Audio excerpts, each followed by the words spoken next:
मागच्या वेळेला आपण बघितलं की ज्ञानेश्वरांनी आता पुढे म्हटलंय की कसं आता त्याला पार्थाला ज्ञान प्राप्त होतं हे आता आपल्याला कळेल. श्लोक आहे 9. संजय उवाच एवमुक्त्वा ऋषिकेशं गुडाकेश परं तप न योत्स्य इति गोविंदमुक्त्वा तूष्णीं बभूव ह. संजय तो म्हणे ऐकराया येतेथ मग पुन्हा पार्थ काय बोले. पावोनिया खेद म्हणे कृष्णा ते नका घालू माते भिड आता. काही होवो परी नाही झुंजणार अढळ निर्धार हाची माझा. ऐसे एक वेळ उच्चारो निशब्द राहिला तो स्तब्ध मग तेथे. देखोनिया स्तब्ध ऐसा धनंजय वाटला विस्मय कृष्णा लागी. काय अवस्था आहे संजय सांगतोय. अंतर्दृष्टी आहे ती ती सांगतीये ह्याला धृतराष्ट्राला की काय त्याची ती अवस्था आहे ती. तो काय म्हणतोय संजय सांगतोय की ऐक राया राजा ऐक पार्थाची काय अवस्था आहे. तो इतका खेदामध्ये डुबला आहे की तो कृष्णाला म्हणतोय की आता मला जास्त तू हे करू नकोस. नका घालू माते भीड आता. काही होवो परीच नाही झुंजणार. त्यांनी त्याचा निर्धार करून सांगितलेला आहे की माझ्यावर तू आता कितीही काही सांगितलंस तरी त्याचा काही परिणाम होणार नाहीये आणि मी आता निर्णय घेऊन चुकलेलो आहे आणि मी काही लढाई वगैरे करणार नाहीये. असं एकीकडे मार्गदर्शनही मागतोय. अगदी सेम असंच आपण करत असतो गुरूंना.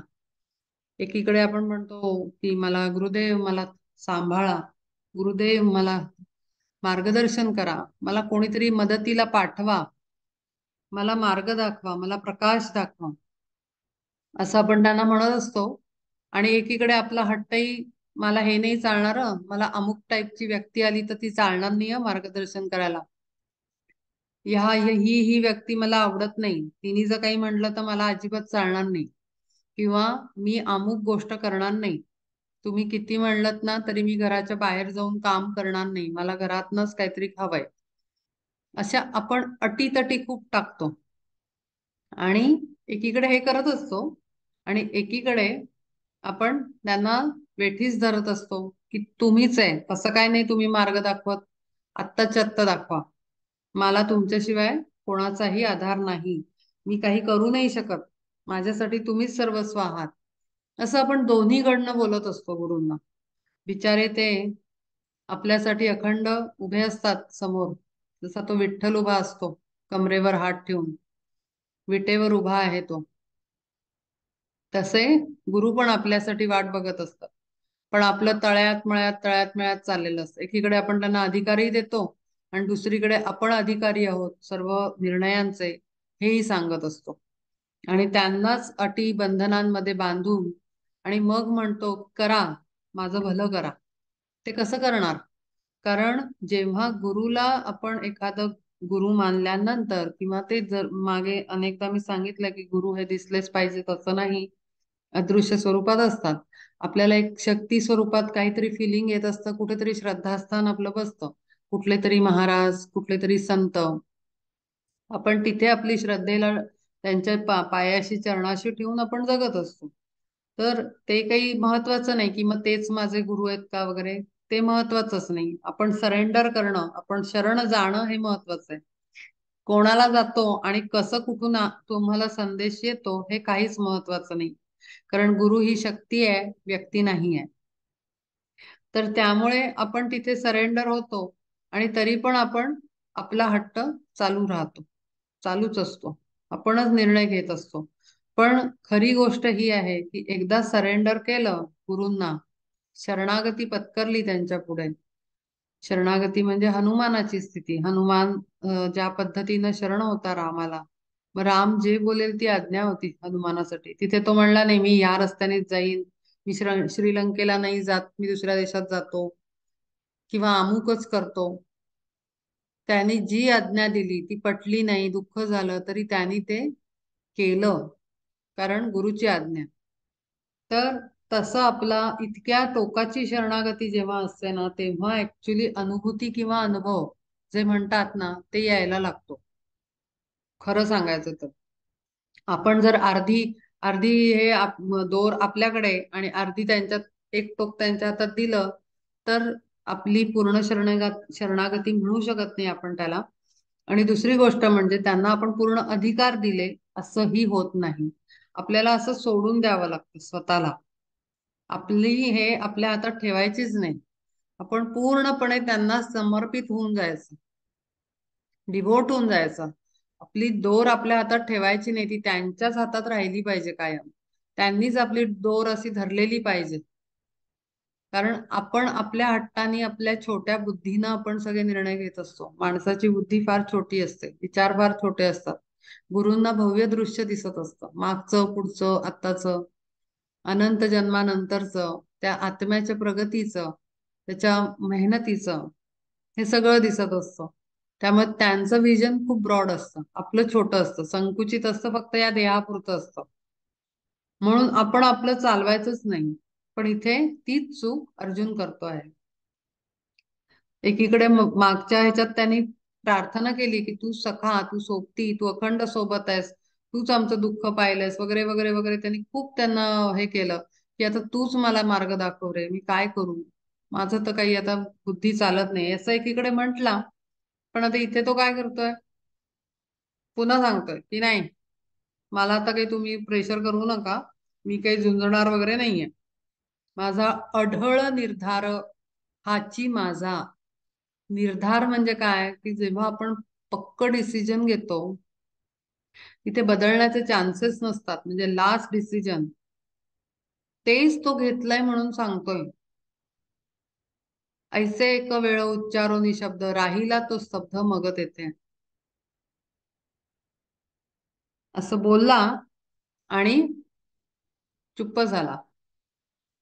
जसं आपण घरात म्हणतो ना, माझा निर्णय झालेला आहे, मी अमुक अमुक करणार नाही, असं आपण फॅमिलीला सांगून टाकतो. मग फॅमिलीची हिंमतच नाही होत पुढे आपल्याला काही म्हणायची, किंवा कुठल्याही ज्येष्ठ व्यक्तीला.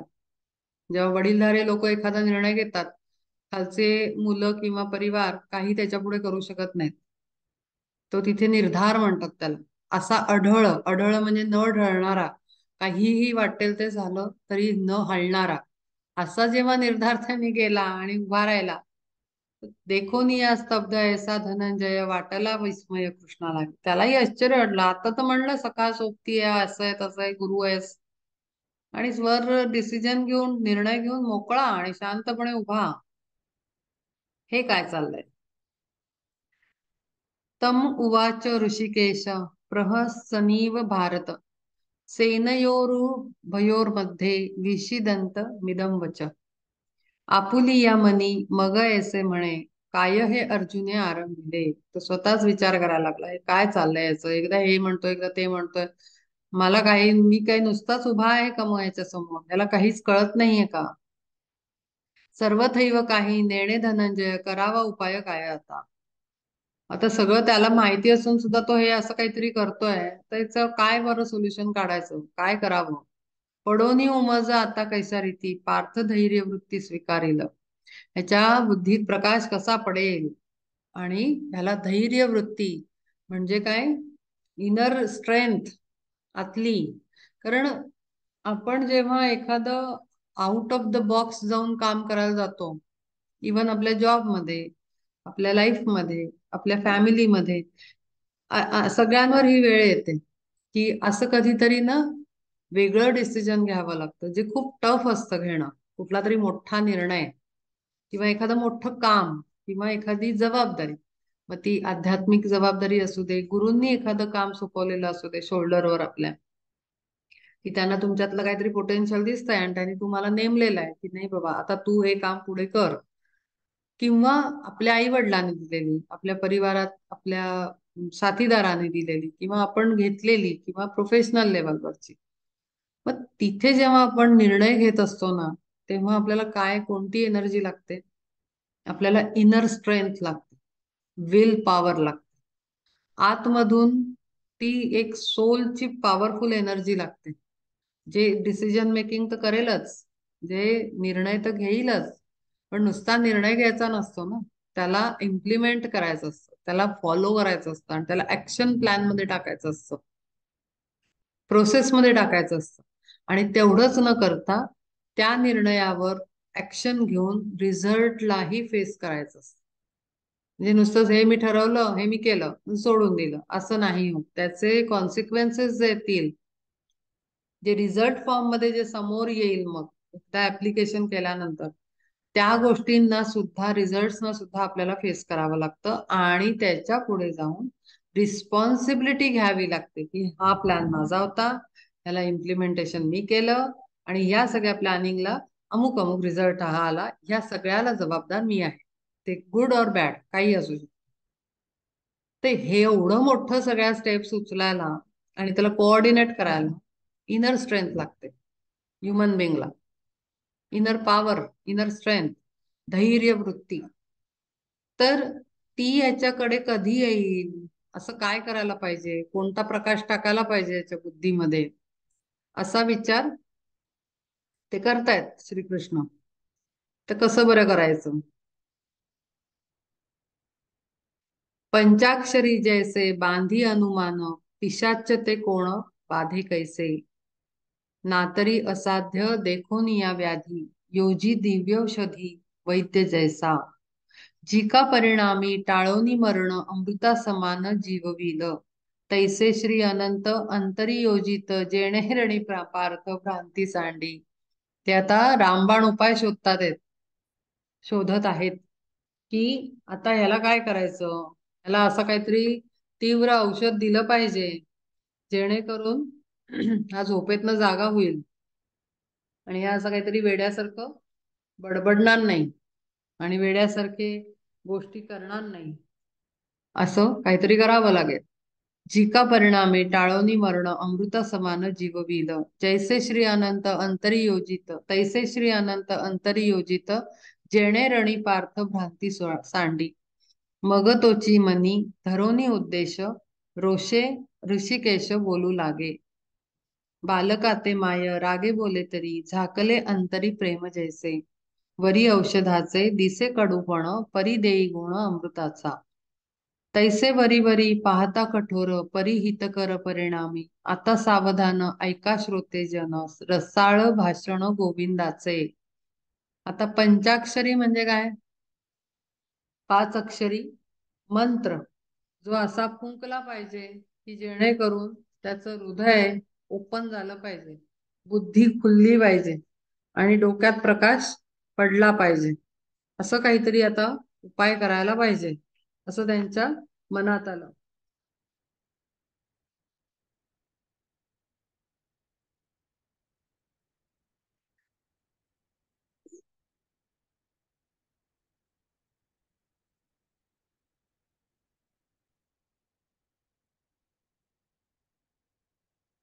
कारण ही त्याची असाध्य व्याधी असल्यासारखं झालेलं आहे. हे जे काही त्यांनी पूर्ण स्वरूप घेतलेलं आहे, हे काही छोट्या मोठ्या संदेशांनी किंवा छोट्या मोठ्या उपदेशांनी काही याचा इलाज होणार नाहीये. हा जसा काही मोठा रोग जडलेला आहे आणि हा मुळासकट असा उखडून काढण्यासाठी तेवढं तेज त्याच्यावर उपाय केला पाहिजे. म्हणजे काही काय की शस्त्र असं वापरलं पाहिजे की ते उखडून काढेल, त्याचं रूट जरा पण राहणार नाही आतमध्ये. कारण जर पुन्हा त्याच्या आतमध्ये जर काही राहिलं तर पुढे जाऊन तो मध्येच कुठं कधीतरी युद्धाच्या मध्ये कुठेतरी परत अडकेल. तर त्याला मुळासकट उपटून काढलं पाहिजे. त्यासाठी असा काहीतरी उपाय पाहिजे जेणेकरून तो पूर्णपणे एका झटक्यात ठिकाणावर येईल त्याचं डोकं. असा उपाय कोण करत असतं आपल्या जीवनात? आपली आई करत असते. म्हणजे कारण का, तर आईनी जन्म दिलेला असतो. आई आणि वडील दोन्ही महत्वाचे आहेत. पण आईचा रोल महत्वाचा का सांगितला आहे किंवा परमात्म्याने असं का म्हटलंय की हृदयात आईच्या हृदयात मीच वास करतो असं सांगितलेलं आहे आणि म्हणून आईला प्रेम करा, आईचा रिस्पेक्ट करा किंवा जे काय असेल अशा आपल्या टीचिंग्स आहेत आपल्याला मिळालेल्या.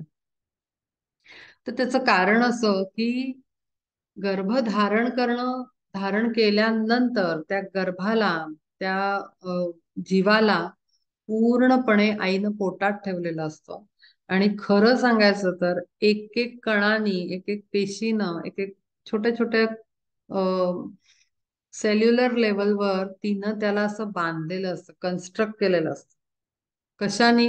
तिचं रक्त तर वापरलंच जातं. सायन्स सायन्स जे आपलं सांगतं की आईचं रक्त शरीरातलं वापरलं जातं.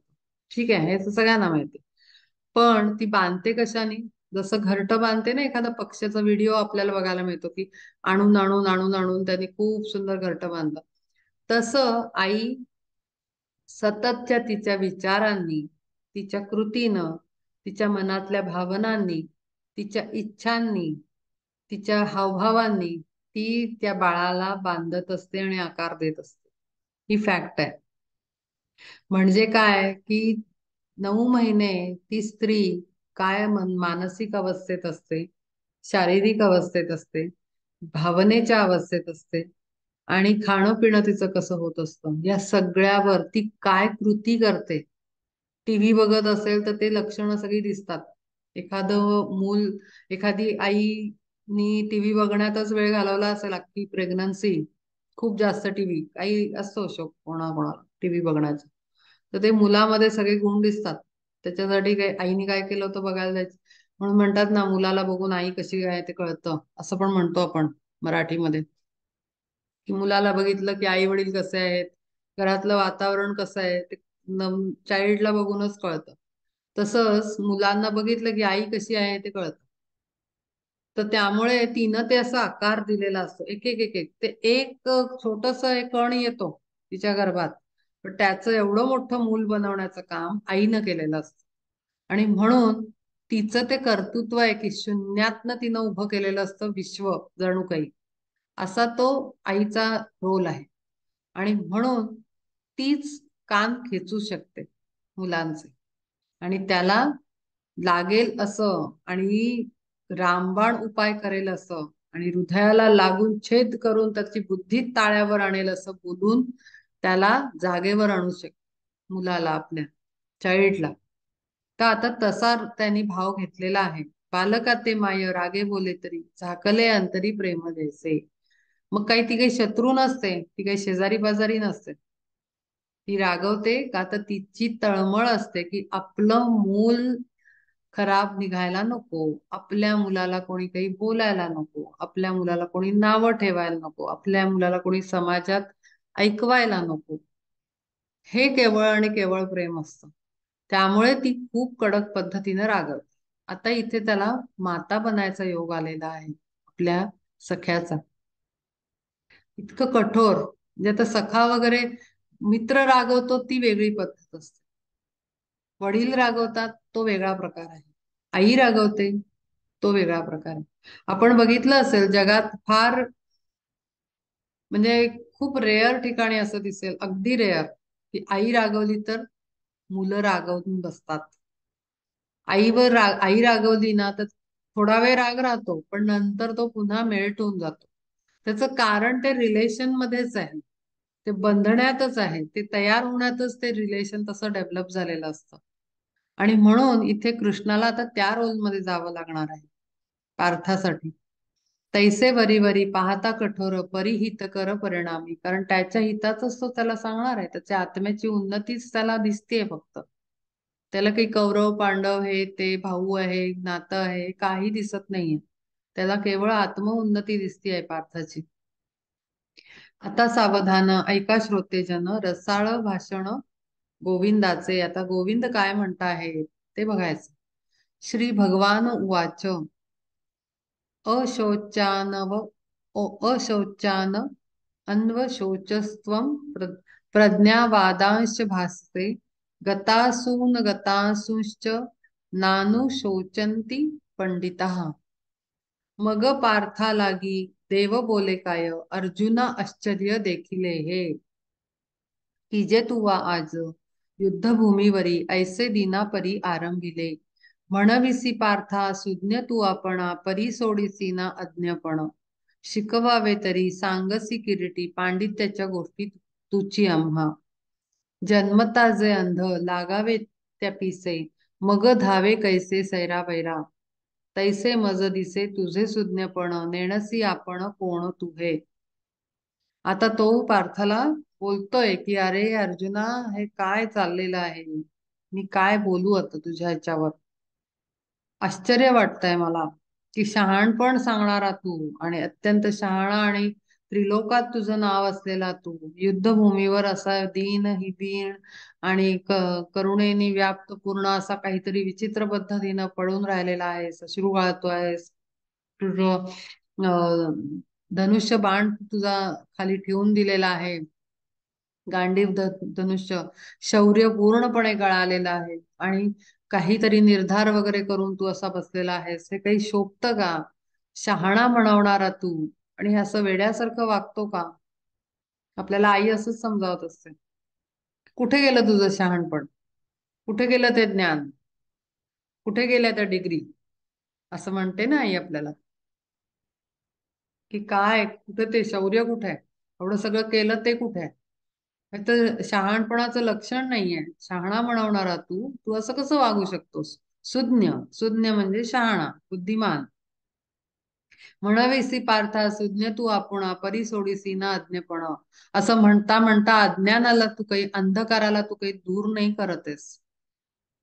मी तेजस्वी तेजस्वी असं म्हणत असताना तू तुझा अंधकार, तुझ्या आतला अंधकार, तुझ्या विचारावरचा अंधकार, आलेलं काळं सावट, ते काही तू दूर करू शकत नाहीयेस. मग कसला कसला प्रकाशमान तू आहेस? काय तुझ्यात दिव्यता आहे, आणि काय तुझ्याकडे सामंजस्य आहे, हे कळत नाहीये. हे आहे काही विरोधाभास आहे ना, बोलण्यात आणि वागण्यात विरोधाभास आहे. जे बोलतो ते केलं पाहिजे माणसाने, आणि जे करतो तेच बोललं पाहिजे. पण तुझं हे दिसत नाहीये तसं. शिकवावे तरी सांगसी किरीटी, पांडित्याच्या गोष्टी तुझी आम्हालाच ज्ञान देतोयस तू. मलाच ज्ञान देतोयस तू की काय करायचं, काय नाही करायचं, हे करायला पाहिजे, नाही करायला पाहिजे. जन्मता जे अंध लागावे त्या पिसे, मग धावे जैसे सैरा वैरा. एखादा जन्मजात अंध कसं, त्याला नाही दिसतच नाही काही, कारण तो जन्मल्यापासनं आंधळा असतो. मग काय त्याला इकडे तिकडे वाट फुटेल तसं तो चालत जातो, कारण त्याला काही माहितीच नाही कुठल्या दिशेने जायचं. एखाद्याला, किंवा आपण पट्टी बांधली एखाद्याच्या डोळ्यावर, ज्याला दिसतंय बरं का, डोळ्याला प्रॉब्लेम नाही, पण अशा माणसाला जर आपण डोळ्यावर गच्च पट्टी बांधली काळी, आणि सोडून दिलं त्याला, तर तो तर त्याला पायवाट दिसणारच नाही. पूर्ण जंगलात तो कसंही जसं मनाला येईल तसं भटकत जाईल. आता या क्षणाला मन म्हणेल डावीकडे वळ तर डावीकडे वळेल, मग उजवीकडे वळ तर उजवीकडे वळेल. म्हणजे तिथे काही तारतम्यच राहणार नाही, कसंही चालत जाईल. हे असं चाललंय. एकदा म्हणला युद्ध करायचं, मग अगदी आला शंख बिंक फुंकला, आणि मग मध्येच मटकन बसला की मला काही नाही करायचं. कुठे उगीच हे सगळे हे आहेत ते आहेत, माझे नातेवाईक आहेत, प्रेम आहे, दया आहे, गुरु आहेत, एवढं केलं तेवढं केलं, असं करत तू काहीतरी करत मध्येच बसून राहिला, आणि आता काहीच करायचं नाही. म्हणजे हे अंध दृष्टी. अंध म्हणजे काय? अंधाची उपमा का दिली? दृष्टीहीन, ज्याला दृष्टी नाही दिसून राहिली, दूरदृष्टी, पुढचं दिसून नाही राहिलं काही, काय करायला आलो. दृष्टीचा अर्थ ना फार वेगळा आहे. जसं इथे आता याला दृष्टी दिलेली आहे संजयाला, दिव्य दृष्टी दिली तेवढा एक इव्हेंट पाहण्यासाठी, कायमची नव्हती दिली, तेवढ्यापुरती दिली होती. का तर ते धृतराष्ट्राला ऐकवायचं होतं ना, ज्ञान त्यालाही तर मिळालं पाहिजे घरात बसून. कारण जरी तो त्यांनी कौरवांना जन्म दिला असला, तरी हे सगळे जे असतात, म्हणजे इवन आपण पण, असं काहीही नसतं की हा दुष्ट म्हणजे हा पूर्ण खराब असतो आणि हा चांगला असतो. त्या ह्याची स्टोरी आहे रामाची. मला नाही माहिती तुम्ही ऐकले की नाही, पण आय थिंक भागवतात सांगितलेली, लिहिलेली आहे. की रामाच्या बरोबर जो कुंभकर्ण आणि हे आला, काय नाव, कंस, कंस नाही काय म्हणते मी, रावण. रावण आणि कुंभकर्ण जे होते ते वैकुंठात, दरबाराचे, त्याच्या वैकुंठाच्या विष्णूच्या द्वारपाल होते दोघ जण. आणि त्या द्वारपालांना एकदा लक्ष्मी आत येते, आणि विष्णू आत झोपलेले असतात, भगवान विष्णू. तर ती येते तर तिला जाऊ नाही देत. ते सांगतात की मला डिस्टर्ब नाही करायचं. तुम्ही दोघं जण इथे उभा राहा, कोणालाही काही आत सोडू नका. जसं पार्वती आणि शंकराची गोष्ट आहे तसंच गणपतीचा जन्म झाला ती. तर ती येते तर ते अडवतात दोघं द्वारपाल. तर ती संतापते, म्हणते मला कसं काही नाही जाऊ देत तुम्ही विष्णूंच्या जवळ, असं कसं चालेल. तर ते म्हणतात नाही, पण त्यांनी आज्ञा दिली ना की कोणालाच नाही पाठवायचं. तर त्या चक्करमध्ये ती त्यांना शाप देते की मला दूर ठेवता का, तुम्ही दूर व्हाल. ज्याच्या भक्तीमध्ये तुम्ही मला थांबवताय, तर तुम्हाला दूर जावं लागेल तुमच्या शक्तीपासनं, म्हणजे विष्णूंपासनं. तर ते फार दुःखी होतात दोघ जण. ते तर त्यांची ड्युटी करत होते ना, जे गुरुनी त्यांच्या सांगितलं किंवा दैवतानी सांगितलं ते ते करत होते. पण मग त्याच्यावर सोल्युशन काय? आता तिने जर संतापून हे दिला, मग विष्णूंकडे जाते ही बात.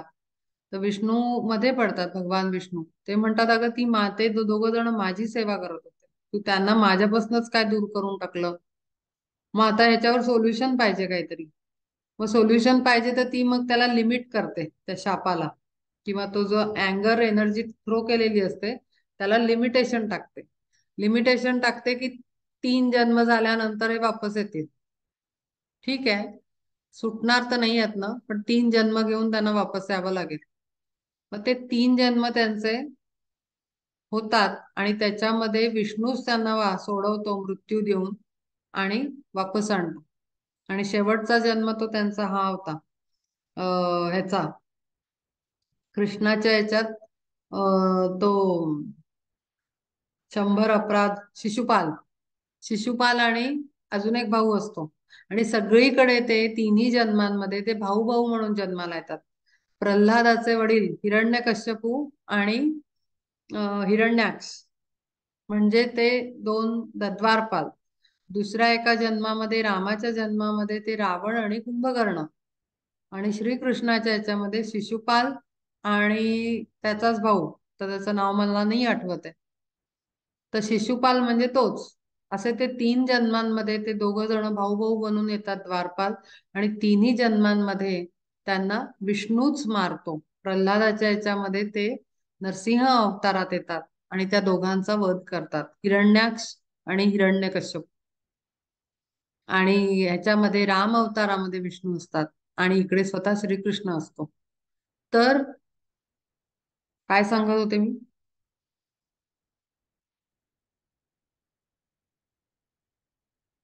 तर अशा अशा पद्धतीनं ते लिंक गेली माझी. मी काय सांगत होते ते की जे तुवा आज युद्धभूमीवर ऐसे दिना परी आरंभिले, म्हणविसी पार्था सुज्ञ तू आपणा परी सोडीसी ना. हा, मी हे सांगत होते की जरी दुष्ट म्हणून आपल्या भोवती जे व्यक्ती असतात ते पूर्णतः दुष्ट नसतात.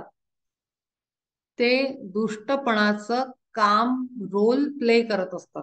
जसं नाटकात किंवा मूवी मध्ये कॅरेक्टर असतं, विलन असतो, हिरो असतो, हिरोईन असते, विलनची कोण स्टाफ असतो. मग तेथे काय, मग तो जो प्राण म्हणून ऍक्टर होता किंवा कोणी डॅनी म्हणा किंवा कोणी आपण जुने ऍक्टर घेऊ, ते काही ते खरे थोडी तसे होते. ते तर रोल प्ले करायचे त्या स्टोरी मधला. तसं ऍक्च्युली आपल्या लाईफची स्टोरी चालू आहे. पपेट्स आहोत आपण. तर आपल्या स्टोरीमध्ये आपण हिरो आहोत, तर आपल्यासाठी कोणीतरी विलन पाठवला जातो. मग तो आपला नाश, आपल्याला त्रास देत असतो का आणि त्याच्याने आपलं नुकसान होत असतं का? तर नाही. आपली पॉवर, इनर स्ट्रेंथ वाढावी म्हणून तो आपल्याला मोटिवेट करत असतो, प्रॉब्लेम्स क्रिएट करून. इतकं सिम्पल आहे. जर आपण याला स्टोरी फॉर्म मध्ये टाकलं आपल्या लाईफला, तर खूप इझिली आपल्याला कळतं. आणि मग हे लक्षात येतं की जे वेदांमध्ये सांगितलंय किंवा योग वसिष्ठात जे प्रिन्सिपल सांगितलेलं आहे, की जे आत आहे तेच बाहेर आहे आणि बाहेर आहे तेच आत आहे, ते ऍक्च्युली आहे. की आपल्या लाईफमध्ये आपण जे पाहत असतो जगामध्ये, तेच आपल्या लाईफमध्ये आपल्या आतमध्ये चालू. पण त्याचा आपण दोनला वेगळं वेगळं करून बघतो, की जगात बघत असतो ते आपल्या लाईफ मधलाच पार्ट आहे, हे आपण बघतच नाही. तर म्हणून ह्याच्या पुढे लक्षात घ्यायचं, आपल्याला जी दुष्ट, त्रास देणारी, परेशान करणारी, ताप देणारी व्यक्ती वाटत असते, तिला तर खूप सारे थँक्स आणि ब्लेसिंग्स द्यायचे. Thank you so much for coming in my life. Always bless करायचं. कारण सगळंच गुडी गुडी नाही पाहिजे.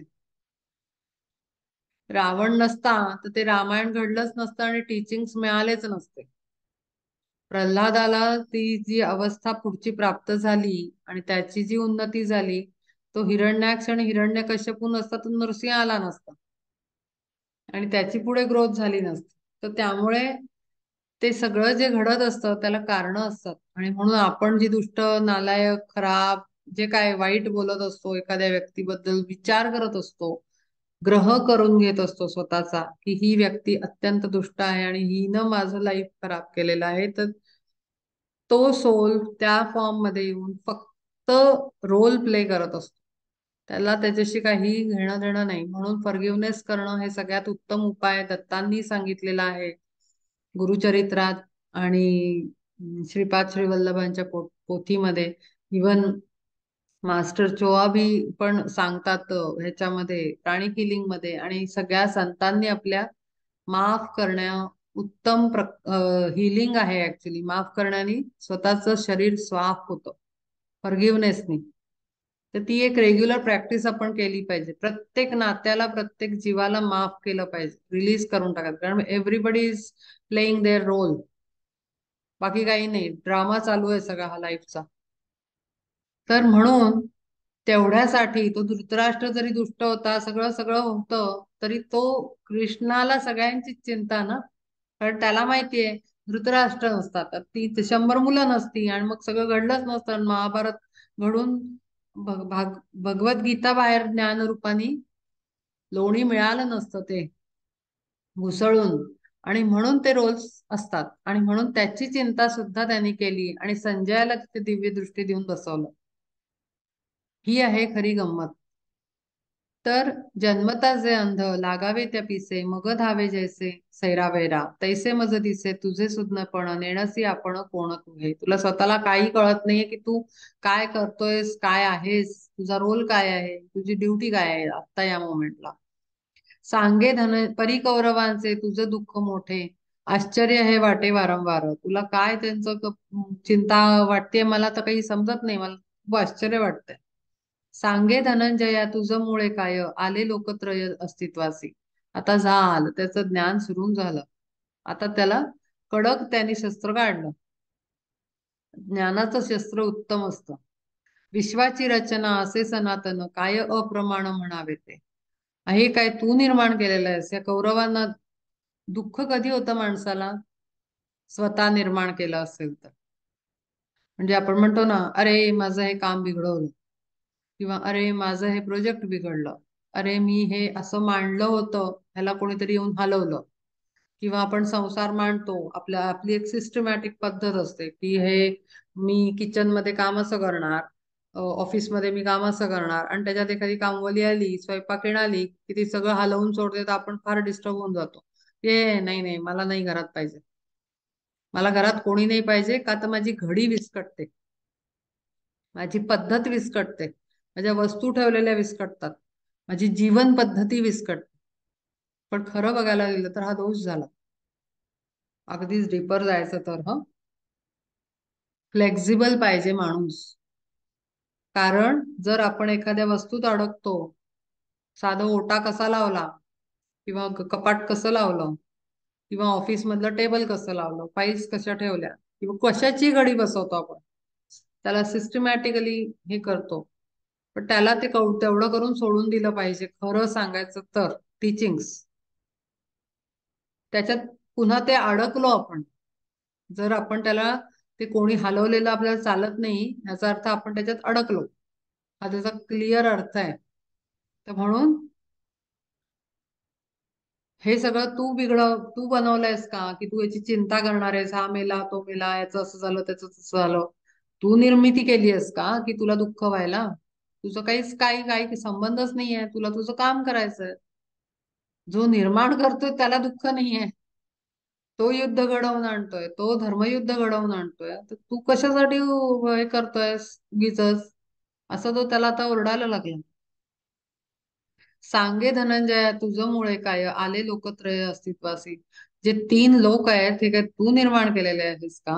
की त्याचे निर्णय तू सगळे घेतोय, सगळं करते पण घेतोय, बेसिकली करता पण घेतोय तो. म्हणून त्याला आता असं ओरडायची वेळ आली, जे आपण पण घेत असतो. विश्वाची रचना असे सनातन, काय अप्रमाण म्हणावे ते. सनातन म्हणजे सतत चालू असलेली.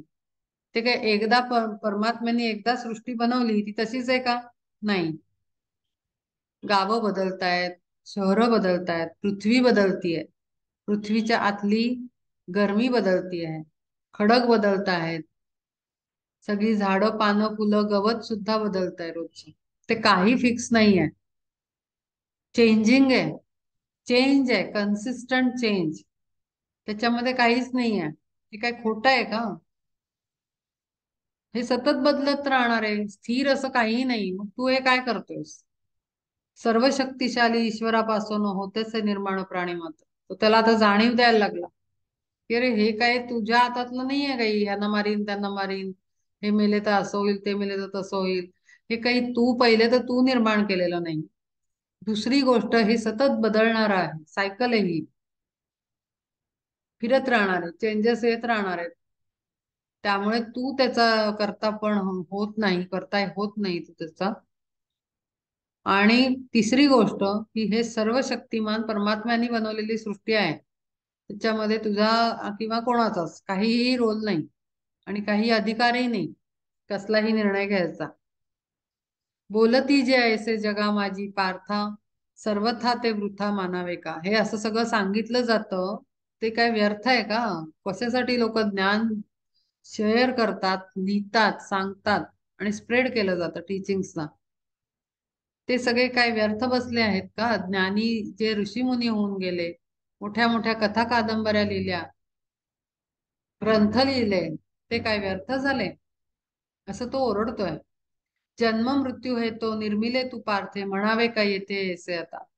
तू जर त्यांना कारण बनतोयस तुझ्या दृष्टीनं की यांच्या मृत्यूला मी कारण बनणार आहे आणि आता मी कसं मारू आणि असं होईल तसं होईल, तर काय जन्म त्यांना तू दिला आणि मृत्यू पण तू देणार आहे, ह्याची मुळात या कॉन्सेप्टची निर्मिती तू केली आहेस का? कारण जन्म आणि मृत्यू हे काय आहे? एक ठेवायचं आणि दुसरं नवीन सुरू करायचं. एंड आणि स्टार्ट, एंट्री आणि एक्झिट, हे सिम्पल कॉन्सेप्ट आहे. आणि ह्याला काही तू नाही निर्माण केलेलं की ह्याच्यामध्ये तुला वाईट वाटावं, दुःख वाटावं, आनंद वाटावा, भावना तुझ्या उचंबळाव्यात, असं काहीही नाहीये. आणि तुझी याचा करशील नाश, तेव्हाची विनाश हो पावती.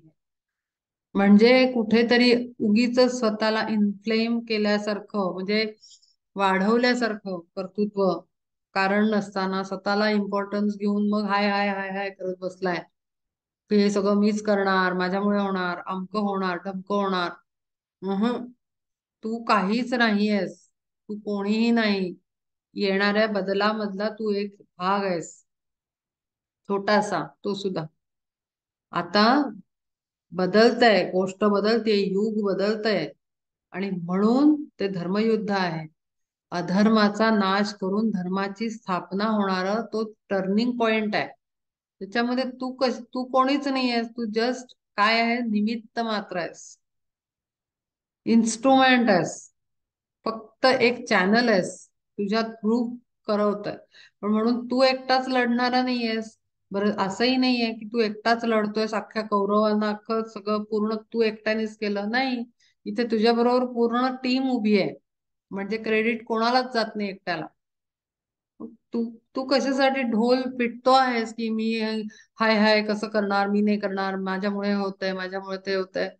काही व्हॅलिडच नाहीये बोलणं. जे काही बोलतो आहेस हे विचार सुद्धा लागत नाहीत योग्य ठिकाणी. हे अज्ञान आहे, पूर्ण अंधकार आहे पूर्ण. इथे कुठेही प्रकाशाचा किरण दिसत नाही विचारांमध्ये. होनी अर्जुना अहंकारे भ्रांत, येथे ह्यांचा घात चिंतिसीना. तरी चिरंजीव काय हे होतील, विचार सखोल करी यांचा. होनी अर्जुना अहंकारे भ्रांत, सरळ सांगतोय तुला अहंकार झालेला आहे. हु आर यू टू डिसाइड? आपणही असंच करतो, सगळं आपण ठरवतो. अरे पण त्या सगळ्याच्या पलीकडे कुठली तरी सत्ता चालते. मी अनुभवलंय ही गोष्ट म्हणून शेअर करते की तीन प्रकारे तीन प्लॅन्स वर्कआउट होत असतात. तीन प्लॅनिंग्स. आपल्याला वाटतं आपला प्लॅन वर्क करतोय. तीन प्लॅन. पहिला प्लॅन आपण करत असतो. प्रत्येक वेळेला करत असतो, बदलत असतो, कारण चेंज हा कंटिन्युअस प्रोसेसचा पार्ट आहे. आपण ठरवतो एक एक आठवड्याचं प्लॅनिंग करतो फॉर एक्झाम्पल, पण काहीतरी सोमवार मंगळवार ठीक जातो आणि बुधवारी काहीतरी एकदम सडन चेंज येतो. परत आपण त्याला ग्रीप घेतो आणि परत एक प्लॅन बनवतो. असं करत करत खटखट खटखट खटखट आपलं चालू असतं. ती आता इतकी इथे सवय झालेली असते ह्युमन बिंगला, माणसाला, की तो पुन्हा रिऍडजस्ट होतो आणि पुन्हा प्लॅन करतो, रिऍडजस्ट होतो, पुन्हा प्लॅन करतो. प्लॅनिंग लीनाताई रिप्लॅनिंग चालू असतं. लीनाताई, हा. Sorry to interrupt. हा. मध्ये 2 वाक्यांना तुमचा आवाज पूर्ण गेला होता, तेवढं प्लीज रिपीट करता का? कोणतं ग? आयुष्यात 3 प्लॅन्स वर्कआउट होत असतात, याच्या पुढचं सगळं ऐकू नाही आलं, म्हणजे बरोबर, आवाज बोलते बोलते बोलते. आयुष्यात नेहमी तीन प्लॅन वर्कआउट होत असतात. म्हणजे कसं आहे, म्हणजे हे मी माझ्या जीवनावरनं मी कन्क्लुजनला गेले. बरं, मी कुठे वाचलं नाहीये, पण ओव्हरऑल ऑब्झर्वेशन माझं पहिल्यापासून, लहानपणापासून, तरुणापणापासून. एक प्लॅनिंग आपलं असतं की मी हे करणार, मी हे शिक्षण घेणार, मी अमुक पद्धतीची नोकरी करणार आणि दुसरं काहीतरी करणार, की जीवन कसं घालवणार हा प्रत्येक जीव प्लॅन करत असतो. प्रत्येक मनुष्य, बाई पुरुष लहान मूल सगळे करत असतात आणि ते अननोईंगली होत असतं. ठीक आहे, हा एक प्लॅन. दुसरा प्लॅन असतो की तुमचा लाईफचा प्लॅन आपण एक घेऊन आलेला असतो, म्हणजे आपल्या सोलचा प्लॅन. ठीक आहे, की सोल काहीतरी प्लॅनिंग घेऊन आलेला असतो की मी जन्माला येऊन हे शिकणार, ह्या पद्धतीचं जीवन जगणार, ह्या सवयी राहणार, हे एक्सपिरियन्सेस घेणार आणि इतकं इतकं पर्पज पण असतं. प्लॅन म्हणजे प्लॅनिंग मध्ये पर्पज पण असतं की सोलचा काय पर्पज आहे जन्म घेण्यामागचा, आणि तो पूर्ण करत असतो.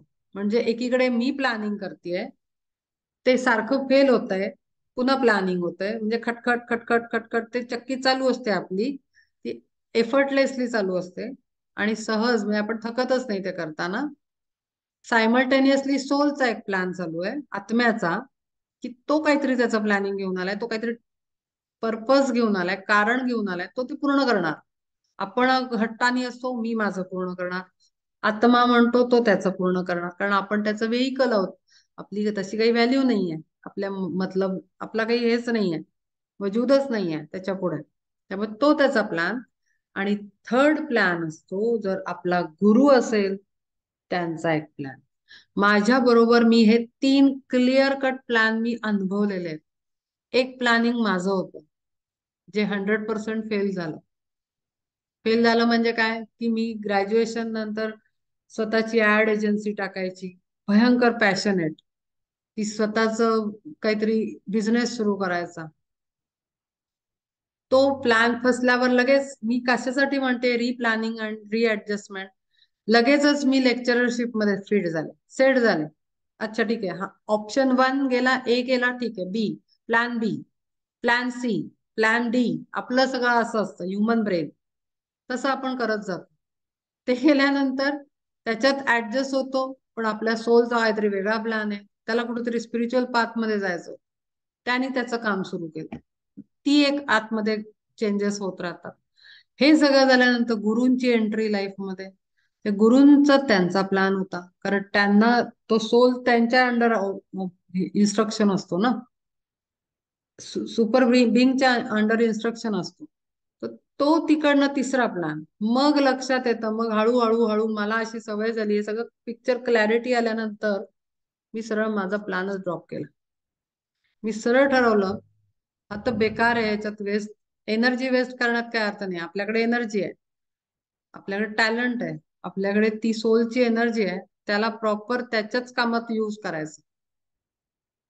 पण हे फ्रिक्शन होतं. मग जिथे हे अवेअरनेस येत नाही तिथे थोडं फ्रिक्शन होतं.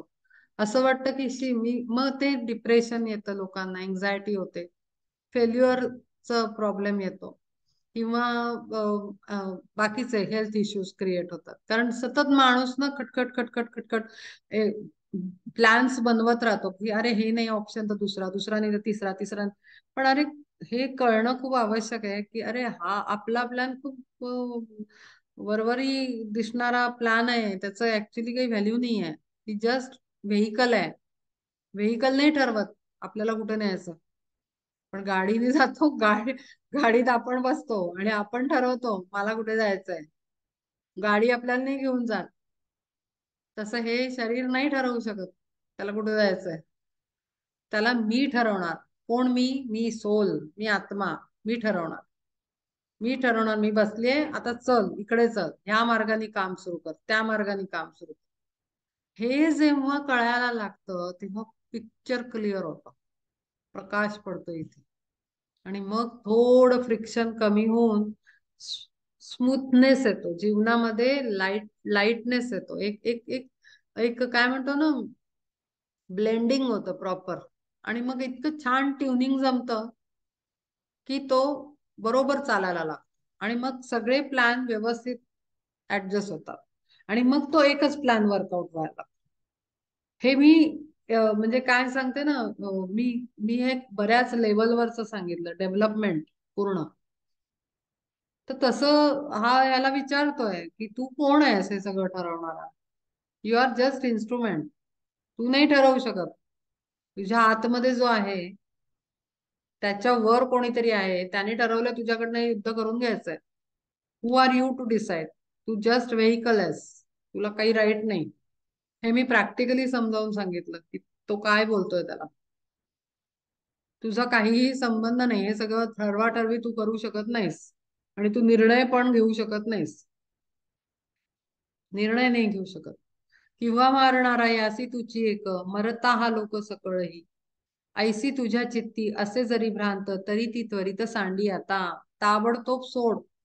तुझा हट्ट ताबडतोब सोड. तू काही करता नाही. You are just vehicle. आणि हे जेव्हा आपल्याला पण कळतं ना, आपण आपला हट्ट सोडतो. इमिजिएट सोडतो. कारण लक्षात येतं की अदरवाईज सफरिंग आहे म्हणू शकतो. मग सफरिंग म्हणू शकतो. टेस्ट म्हणजे मागच्या वेळेला मी टेस्ट म्हणलं होतं.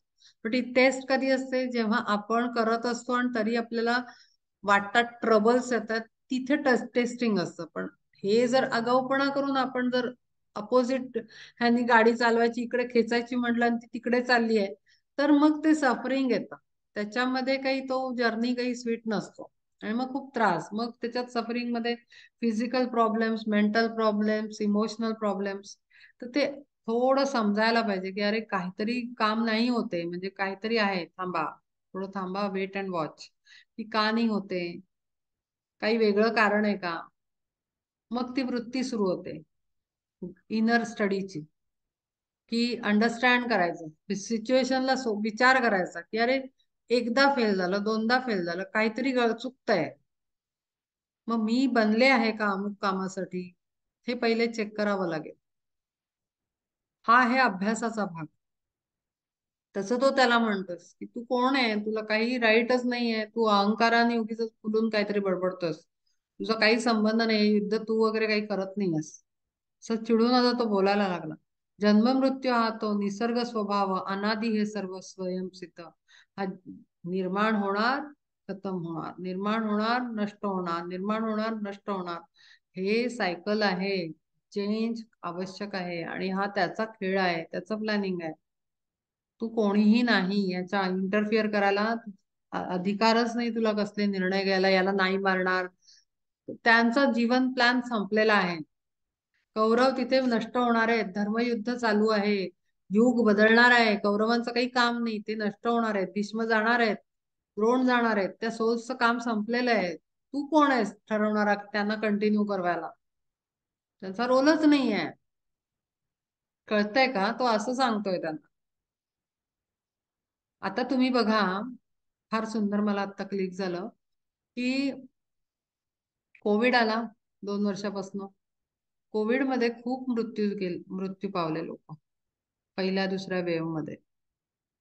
तर आता का आपण म्हणतो बरंच काहीतरी त्याच्यावर बरंच ऐकायला मिळतं आपल्याला, असं झालं आणि तसं झालं, याची चूक होती, गव्हर्नमेंटची होती, अमक्याची होती, टमक्याची होती, घरच्यांची होती, त्या माणसाची होती. काही मॅटर नाही करत त्याच्यात सगळा. एवढे सोल जायचे होते आणि ते गेले म्हणजे काय, ते गेले म्हणजे गेले नाहीयेत. त्यांना त्यांचं सेटिंग करून पुन्हा त्यांना वापस आणलं जातं, त्यांना पुढचं काम असतं. ते सोल जातात त्याचं ते त्यांचं काम चालू आहे, त्याच्यात काही इन्व्हॉल्व व्हायची जरूरत नसते. शरीर सोडल्यानंतर तो पुढच्या कामाला लागतो. जसं आपण कंपनीतनं ड्युटी संपली की आपण घरी जातो, मग काय आपण काय नष्ट होतो का? नाही, दुसऱ्या दिवशी परत येतो ना कामाला. किंवा एक जॉब सोडल्यानंतर आपण दुसऱ्या जॉबला लागतो. तसं आहे लाईफ, असं आहे. इतकं इझिली बघायचंय त्याला, इतकं इतकं सिम्पल वेनी बघायचं सगळ्या लाईफला. मृत्यू पावला म्हणून दुःख करायचं नाही, किंवा मृत्यूला गेलं आपला सखा सोबती कोणी जवळचा नातेवाईक, त्याचं दुःख नसतं करून बसायचं. का माहितीये का, मी त्या ह्याच्यात सांगितलं होतं, माझं एक सेशन आहे, तुम्ही बघू शकता, वृषाली स्पेशली मृत्यू नंतरचा प्रवास असं काहीतरी नावाने मी केलेलं आहे. गेल्या वर्षी केलं होतं, नोएडात होते तेव्हा, एका पक्ष पंधरवड्यात. त्याच्यात मी सांगितलंय क्लिअरली समजावून की मृत्यू पावल्यानंतर ऍक्च्युली आत्म्याचं काय होतं, त्याचा जर्नी कसा होतो पुढे, ते सांगितलंय. तर सांगायचा मुद्दा असा की त्याच्यामध्ये तो, आपण जर त्याला खंत करत राहिलो ना, किंवा एखादी व्यक्ती आपल्या परिवारातली जवळची गेल्यानंतर त्याच्या आठवणीत किंवा त्याच्या दुःखात किंवा त्याच्या द्वेषात, कशाही पद्धतीनं लोक कसंही आठवण करतात समोरच्याला, रागानी पण, आनंदानी पण, प्रेमानी पण, आणि दुःख वाटतं, विरह होतो म्हणून पण. पण जर अति आपण करत राहिलो त्याच्याबद्दलचा विचार, तर तो सोल पुढे त्याचा जर्नी जर्नी नाही करू शकत, तो पुढच्या स्टेशनला जाऊ नाही शकत, तर त्याचं पुढच्या कामाला निघू नाही शकत, तो अडकला राहतो मागे. आणि म्हणून रिलीज करायचं असतं सोलनं गेल्यानंतर. कारण त्यांचा रोल प्ले संपलाय. नाटकामध्ये जेव्हा विलन मरतो, त्याला पुन्हा काही शोक करत बसत नाही, तो जातो पुन्हा ड्युटी चेंज करतो, दुसऱ्या नाटकाला दुसरीकडे जातो. जातो की नाही, सिंपल आहे. मूवी मध्ये ऍक्टर काम करतो, त्यांनी एक मूवी केली, पैसे मिळाले, बात खतम. तो दुसरीकडे जातो, दुसरा रोल. मग तिथे कोणाचा तरी वडील असतो, कोणाचा तरी भाऊ असतो, नवीन स्टोरी पूर्ण. अगदी सेम आहे हे लाईफच्या बाबतीत. मग तिथे काय तो डायरेक्टर ओरडत बसत नाही, रडत बसत नाही की अरे माझा हा ऍक्टर गेला, माझा हे गेला. नाही, ते सगळं झालं, ड्रामा खतम, पडदा खाली, बात खतम, सगळी स्टोरी संपली, दुसरी स्टोरी. इतकं असं सेम या पद्धतीनं चालू असतं सोलचं. तर त्याच्यामध्ये कशातच अडकायचं नसतं, कारण तो जस्ट एक्सपिरियन्स घ्यायचा, पुढे जायचा, एक्सपिरियन्स घ्यायचा पुढे, इतकं सिम्पल आहे सोलला. पण त्याला प्रॉब्लेम कोण करतं? आपण करतो. आपण म्हणजे कोण? जे शरीर म्हणजे मी, ह्या भावनेच आपण जेव्हा जगतो, मी अमुक नाव आहे, माझं नाव लीना आहे, मला हे हे आवडतं, आणि जसं मी घट्ट त्या लीनाच्या स्वरूपाला पकडून बसले, तर तो सोल इथे अडकला. त्याला आपण पेन देईन, मग भयंकर पेन देईन त्या आत्म्याला. त्याला जे काम करायचं ते करून असं जखडून ठेवायचं की मी शरीर आहे, आत्मा नाही, मी दिव्य स्वरूप माझं नाही, मी हे असंच आहे. असं जेव्हा करतो तेव्हा ते त्रासदायक होतं. आणि म्हणून स्वतःच्या सोललाही फ्री ठेवावं, फ्लाइंग बर्ड, त्याला त्याचे निर्णय घेऊ द्यावेत, त्याचा प्लॅन त्याला कम्प्लीट करू द्यावा, आणि आपण एन्जॉय करावं लाईफ. मग कुठल्याही प्रकारचा त्रास नाही राहत, ना बाहेर ना आत. मग बाहेरचे प्रॉब्लेम पण आपोआप सुटतात, आपल्या अगदी फॅमिलीतले सुद्धा. हे मी माझ्या अनुभवावरनं सांगते. तर त्याला तो म्हणतोय की तू हे सगळं निसर्ग स्वभाव आहे, परमात्म्याची निर्मिती आहे, याच्यात तुझं काही घेणं देणं नाही. तू उगीचच कर्तृत्व घेऊ नकोस या सगळ्याचा, तुझा काहीही संबंध नाही दूर दूर तक. तू कोणीच नाही आहे सगळं बघणारा, नष्ट करणारा, उभं करणारा. मुळात त्या सगळ्यांचा प्लॅन संपलेला आहे जीवनाचा. त्यांनी आता जायचं. ते कसे जातात, त्यांना कोण मारतं, कोणाच्या हातनं मरतं, तो जस्ट एक स्टोरीचा पार्ट आहे. कोणीतरी कोणाला तरी मारायचं तर ते मारणार, तू मारणारस. कारण ते मरून, युद्धात मरून एकदम एवढे कसे मरतील ना, तर युद्ध पाहिजे. नाही तर काही एकदम एवढा मृत्यू, आता आता सुद्धा कोविड आला, एकदम एकदम ऍट अ टाइम सगळे गेले. एका दिवसात एवढे मृत्यू, एका दिवसात एवढे, आपण अगदी रेकॉर्ड बघत होतो न्यूज मध्ये. तर तो डिव्हाइन प्लॅन असतो की एका फटक्यात एवढे कसे खेचायचे वर, त्यांना रिलीज कसं करायचं. तर मग मग अशी एखादी रोग येतो किंवा काहीतरी मोठं घटना घडते, भूकंप घडतो किंवा एखादं जसं सुनामी आली होती मागे, त्याच्यामध्ये खूप एकदम एका फटक्यात, किंवा आता मध्ये काही वर्षांपूर्वी उत्तराखंड मध्ये जो प्रसंग घडला होता केदारनाथला, तो तर तो घटनेचा भाग असतो दिव्य शक्तींच्या प्लॅनिंग मधला. डिव्हाइन प्लॅन म्हणतात त्याला. तो डिव्हाइन प्लॅनचा एक पार्ट असतो. त्याच्यावर ठीक आहे, पॉलिटिक्सला पॉलिटिक्स करू द्या, त्याचं काही घेणं देणं नाही आपल्याशी, पण आपण त्याचं फार हाय हाय हाय हाय करत नाही बसायचं. समजून घ्यायचं की याच्यात तो प्लॅन मधला हा पार्ट आहे, पडदा पडला, नाटक संपलं, असं असतं ते. म्हणून तो अशी मोठी घटना घडते, आणि तसाच हे युद्धाचा प्रसंग आहे. आणि म्हणून तो त्याला ओरडतोय की तू काही उगीच आपलं डोकं चालवत बसू नकोस इथे. तरी सांगे आता कासया तू किन्न गेलासी भुलोन मूढपणे, सगळं विसरून गेला, मूर्खपणा आलेला आहे तुला.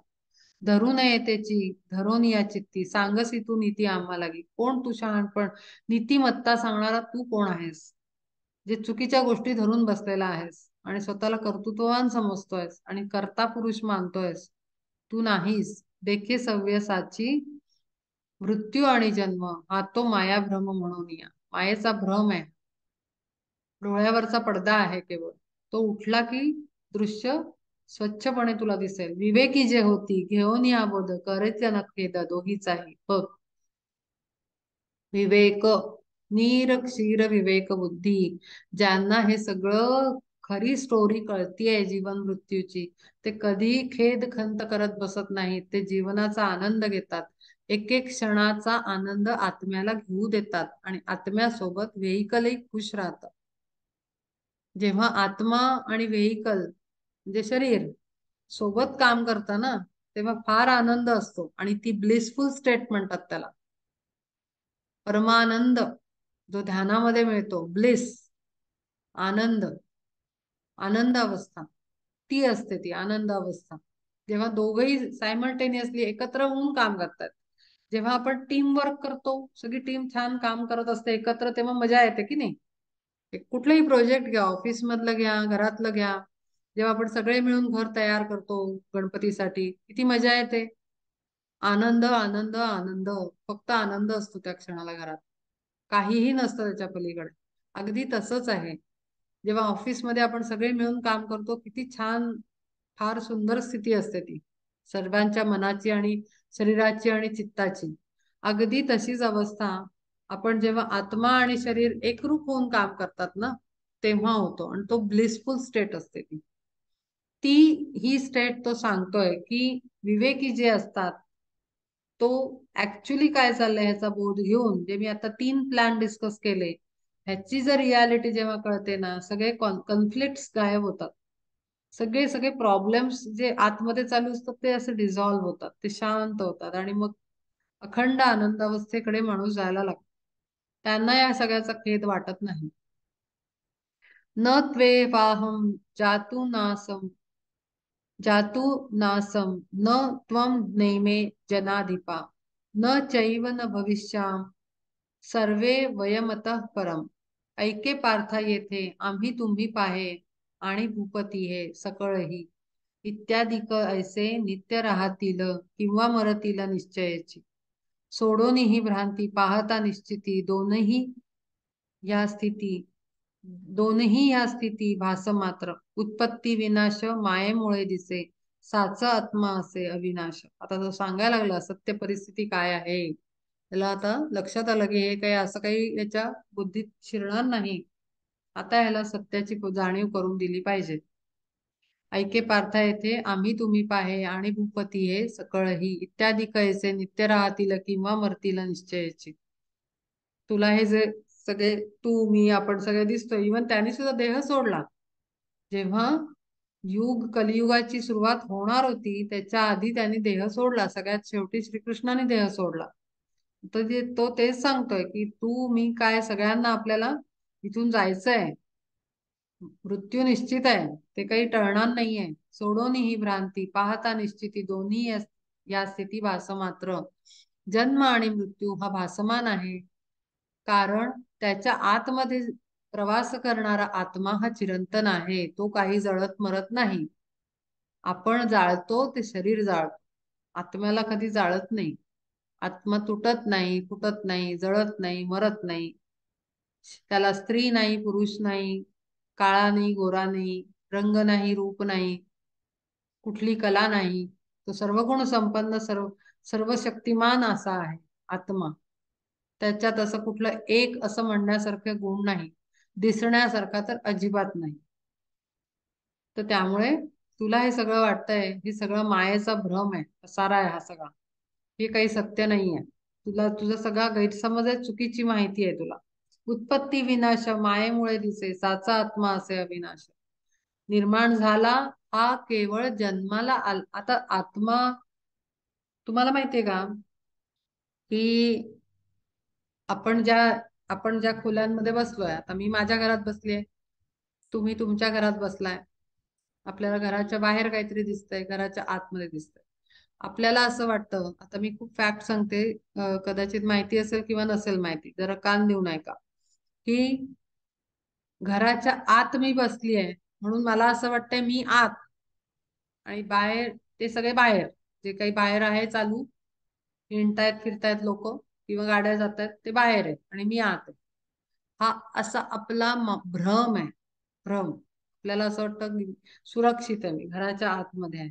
पण फॅक्ट अशी आहे, जी सांगितलेली आहे आपल्या ग्रंथांमध्ये स्पष्टपणे उत्तमरित्या मांडलेली आहे योग वसिष्ठात, रामाला समजवताना, की आणि थिओसॉफी मध्ये पण सांगितलेली आहे, ऍस्ट्रल वर्ल्ड, मेंटल वर्ल्ड अशी ह्या नावाने सांगितलेली आहे, अशी पुस्तकं पण आहेत. तर ऍस्ट्रल फील्ड जे आहे, तिथे ऍस्ट्रल फॉर्म मधले सोल्स फिरत असतात, ऍस्ट्रल बॉडीतले. आपल्याला वेगळ्या वेगळ्या शरीर आहेत, त्या त्या शरीरामध्ये तो तो सोल भटकत असतो. ती सगळी शरीरं टाकावी लागतात, तेव्हा तो सोल मुक्त होतो. आपण म्हणतो लगेच झाला, मृत्यू झाला, मुक्त झालो, असं नाही आहे. आपल्याला ते सगळ्या भावना आणि विचार आणि कल्पनांच्या शरीरांच्या बाहेर यावं लागतं, तेव्हा त्या आत्म्याची खरी उन्नती झाली असं म्हणतात, किंवा एकरूपतेला गेला.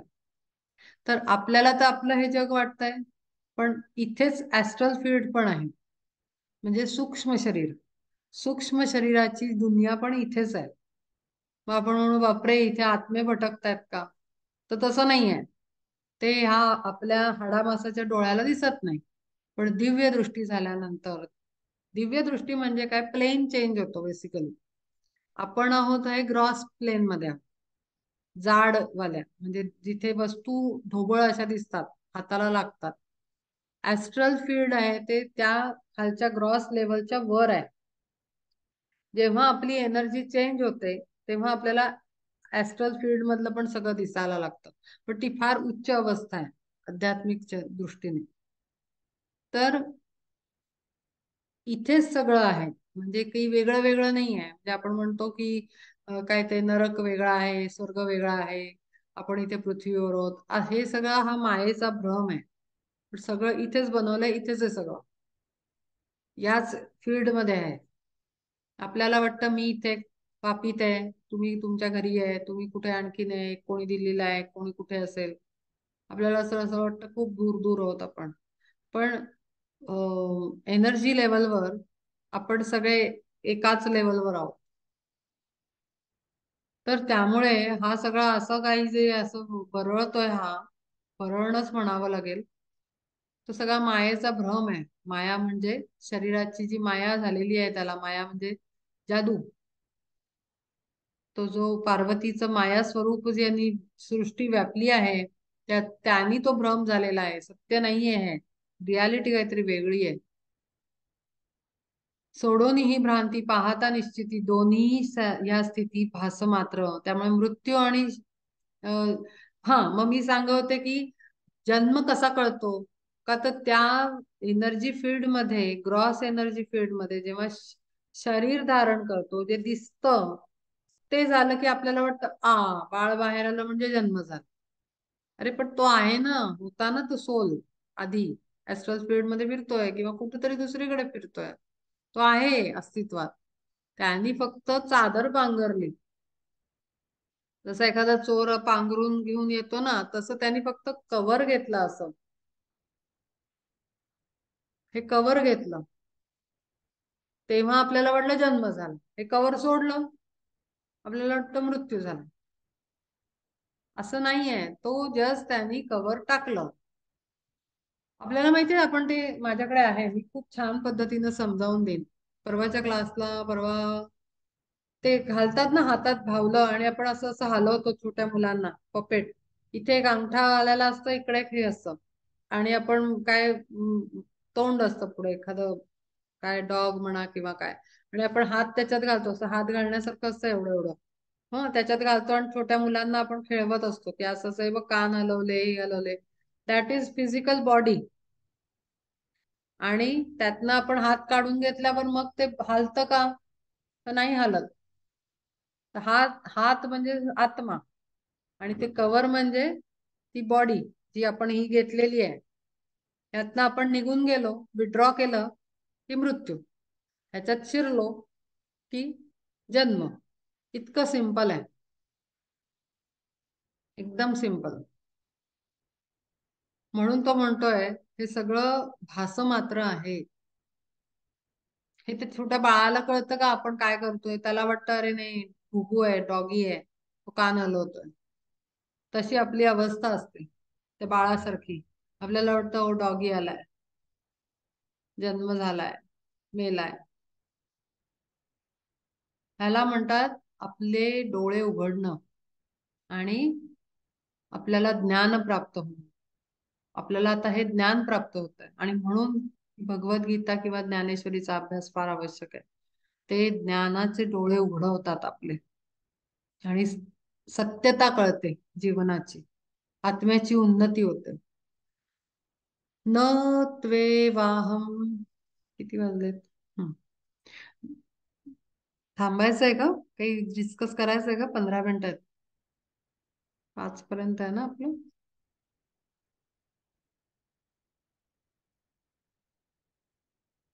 थांबूया का? अजून 10 मिनिटं आहेत तशी. बरं, करू. 10 नाही, जास्तच आहे. बरं बरं, ठीक आहे. 15 मिनिट आहेत. हो, 15 मिनिटात भरपूर होईल आपलं. हम्म. कुठे होतो? विवेकी जे होती. न त्वेवाहम जातु नासम, न त्वम नेमे जनाधिपा, न चैव न भविष्याम सर्वे वयमतः परम. ऐके पार्था येथे आम्ही तुम्ही पाहे, आणि भूपती हे सकळही, इत्यादी कैसे नित्य राहतील किंवा मरतील निश्चये. निश्चयाची सोडून ही भ्रांती पाहता निश्चिती, दोन्हीही या स्थिती भास मात्र. आता मी समजावून सांगितलं जीवन मृत्यू काय आहे ऍक्च्युली. उत्पत्ती विनाश मायेमुळे दिसे, साच आत्मा असे अविनाश. हा उत्पत्ती होणं आणि नाश पावणं हा सगळा भ्रम आहे. खरं काय आहे? सत्य आणि कायम टिकणारा कोण आहे? तर तो आत्मा आहे, जो आपल्या हृदय मंदिरात परमात्म स्वरूपानी एक दिव्य ज्योत आहे, एक प्रकाश आहे, छोटासा गोलसा प्रकाश आहे. तो आपण आहोत. ते खरं तर आपलं स्वरूप आहे. हे जे दिसतंय हे काही आपलं स्वरूप नाही, हे आपण पांघरून घातलेलं आहे. इतकं इतकं सहजपणे हळूहळू आपल्याला समजवायचंय आपल्याला, की मी उगीच म्हणून मग असं वाटतं की वासनांच्या ह्याच्यात आणि आपण नात्या प्रेमामध्ये, हा म्हणून आपल्याला कर्तव्य सोडायचंय का? अजिबात नाही. त्या रोलचा प्ले पूर्ण करायचा आहे, तो नाही शेवटपर्यंत सोडायचा आहे. आणि तो सुद्धा प्रेमाने करायचा आहे, टाकणं टाकल्यासारखं नाही. कसं तरी आपलं आता झालं, मी आता आत्मा आहे आणि आता माझा तुझ्याशी काही संबंध नाही असं म्हणून बराबरोबर काय घाई घाईने रागारागाने स्वयंपाक केला आणि मुलांना खायला घातलं. मी आत्मा आहे, मी काही तुमची आई नाही, हे असं आपल्याला करायचं नाहीये. पुन्हा ते प्रेम हवं, तो दयाभाव हवा. आणि इथेच ती परीक्षा आहे, आणि इथे तिथे गुरूंची कृपा लागते, ह्याच इथे या टर्निंग पॉइंटवर. की काही लोकांना आत्मा आहे कळलं ना, की ते जरा जास्तच निर्जीवच झाल्यासारखे होऊन जातात, किंवा बिलकुलच तटस्थपणा इतका जास्त की नाही आता मी आत्मा आहे, मला तर सगळं, मला तर खरं सत्य कळलेलं आहे, आणि मला आता आँख माझी उघडलेली आहे, तर मी काही नाही, मी कोणाचा कोणी नाही, मी आत्मा आहे. हे पुन्हा अज्ञान आहे. कारण असं की जरी तुम्ही आत्मा आहात, मग तुम्हाला तुमचा आत्मा कळला, स्टेप 1 झाली. स्टेप 2 म्हणजे समोरचाही आत्मा आहे. मग समोरच्या आत्म्याला आपण दुःख देणार आहोत का? नाही. आपण त्याच्याशी प्रेमाने वागणार आहोत, कारण तोही प्रवासात आलाय, मीही प्रवासात आलोय. आपण गोडच बोलणार आहोत. भांडण झालं तर आपण माफ करणार, forgiveness. Salute the divinity within you. तुमच्यातल्या परमात्म्याला मी वंदन करतो. चुका होतात, सर्वांकडून होतात, माझ्याकडून झाल्या, तुमच्याकडूनही झाल्या. मी तुम्हाला माफ करतो, तुम्ही मला माफ करा. Go in peace. God's blessings of peace and love stay with you, stay with me. Go in peace असं करून त्यांना सोडून द्यायचं जर चुका झाल्या तर. पण आपल्याला प्रेमानेच राहायचंय. आत्मा आहे कळलं तरी शरीराचा रोल संपणार, जोपर्यंत शरीर टाकत नाही तोपर्यंत नाही संपणार. लास्ट मोमेंट पर्यंत रोल प्ले करायचा आहे. आणि तेच ते बघत असतात की तुम्ही किती सच्चेपणाने तुमचं काम करता शेवटपर्यंत. आपण म्हणतो ना, या ऍक्टरनी लास्ट मोमेंट पर्यंत काय मस्त कॅरेक्टर धरून ठेवलं होतं, असं आपण म्हणतो की नाही. आपल्याला आपलं कॅरेक्टर धरून ठेवायचं लास्ट मोमेंट पर्यंत. अगदी ड्रॉप होताना सुद्धा कळलं नाही पाहिजे की हे ड्रॉप होत आहे कॅरेक्टर आता. आपल्याला बसतो ना, धक्का बसतो मूवी, अरे बापरे काय झालं असं ती जी मूवी होती, माधुरी दीक्षितची ची बहीण मरते एकदम जिन्यावरनं खाली पडून. आपल्याला एकदम सगळ्यांना पहिल्यांदा बघतात तेव्हा एकदम धक्कन धसका बसतो की अरे इतकं छान चालली होती स्टोरी, मस्त नाचत गात होते, आणि एकदम ठपकन ती कॅरेक्टरच काढून टाकली. ऍक्च्युली असं झालं पाहिजे. लास्ट मोमेंट पर्यंत full energy, full loving kindness, generosity, complete character मध्ये, आणि एकदम ड्रॉप. असं ह्याला सच्चे जगणं म्हणतात. ह्याला ह्याला खरं लाईफ म्हणतात. की तुम्ही सोडायचं नाही तुमचं कॅरेक्टर लास्ट मोमेंट पर्यंत, असं पाहिजे. अर्जुना वायूने हलविले नीर, लाटेचा आकार धरी तेव्हा, तेव्हा जेथे तेथे कोण जन्मले कोठून, आदी अंती पाणी एकलेची. जेव्हा लाट येते त्याला ती लाट कशी निर्माण होते? पाणी वेगळं नाही होत, हवा येते आणि हलवून जाते. किंवा पाण्यातला बुडबुडा आहे, त्या बुडबुडे येतात पाण्यावर. आपण जेव्हा बघतो एखादा झरा वगैरे असतो त्यात बुडबुडे येत असतात, पण ते पक पक पक असे फुटतात सगळे. आणि मग तिथे काय उरतं? हवा दिसतच नाही. हवेनी बनलेला असतो तो. हवा गेल्यानंतर पाणी. तसं तो समजावतोय त्याला की वायूनं हलवले नीर, लाटेचा आकार धरी जेव्हा, तेव्हा तेथे कोण जन्मले. तिथे कोण जन्मला आणि कोण मेलं? लाट जन्माला आली, आपण म्हणतो अरे किती लाटा जन्माला येत आहेत, असं म्हणतो का आपण समुद्रावर जाऊन? नाही म्हणत. आपण त्याचा आनंद घेतो. आपल्याला एवढं कळत असतं ना तिथे मात्र, हे पाणीच आहे, ते असं असं पुढे येत आहे. आपण नाही म्हणत एक लाट मेली, दुसरी लाट जन्मली, असं आपण म्हणत नाही. कोविडची कशी एक लाट आली, दुसरी आली, तिसरी आली. मग पहिली कोविडची लाट मेली, दुसरी जन्माला आली, असं आपण नाही म्हणालो. आपण काय म्हणालो की वाव, किती मस्त एक्झाम्पल सुचलं पहा मला, फॅन्टॅस्टिक.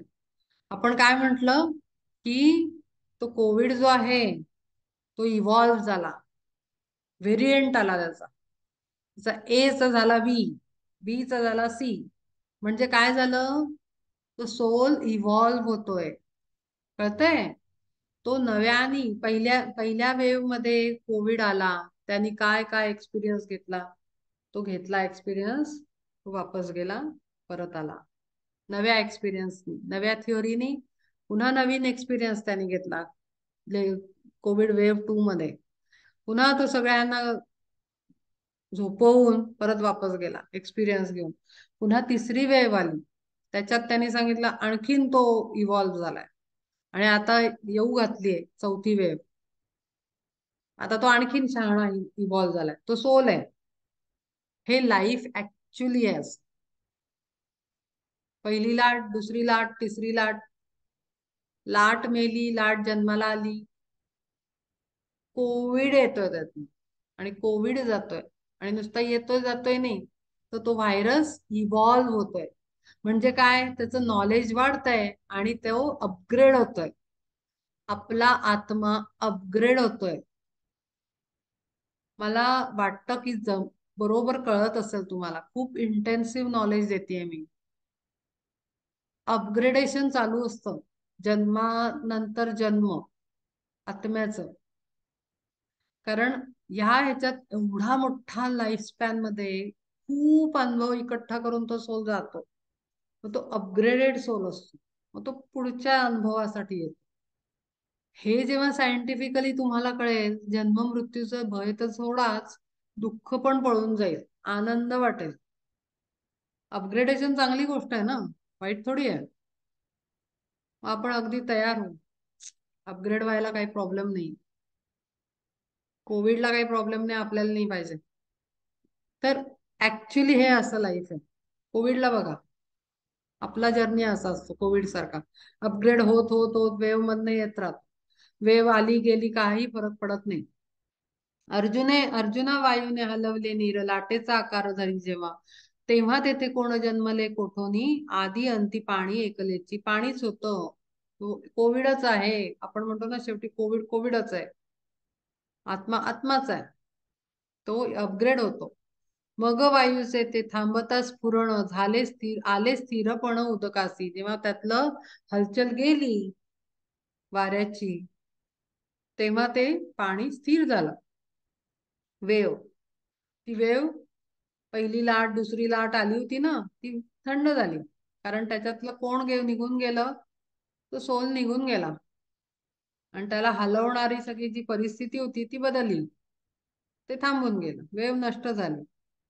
आपोआप कशी गेली आणि आली बघा, विचार करण्याचा प्रश्न आहे हा. तरी तेथे काय नष्ट झाले आता, विचार तत्वता करी त्याचा. आता तू मात्र या तत्वज्ञानाचा विचार कर, खरोखरी विचार कर याचा, की काय गेलं आणि काय आलं. तुम्ही पण विचार करा ह्याच्यावर, की काय येतं आणि काय जात. आपण आता इथे थांबूया आणि काही डिस्कशन करायचं असेल तर पॉइंट घेऊया. दैहिनो किती आहे?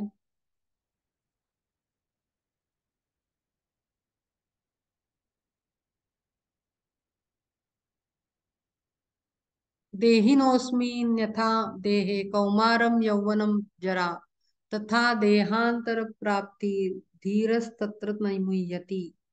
ऐके धनंजया, देह तरी एक, परी ते अनेक वयोभेद. देखे येथे आहे प्रत्यक्ष प्रमाण, नको अनुमान करावया. या ह्या देही आरंभी दिसे बाळपण, तारुण्य ते जाण नष्ट होय. देह हा एक एक ऐसी दशा पावे, तरी ती येसवे नासे ना तो.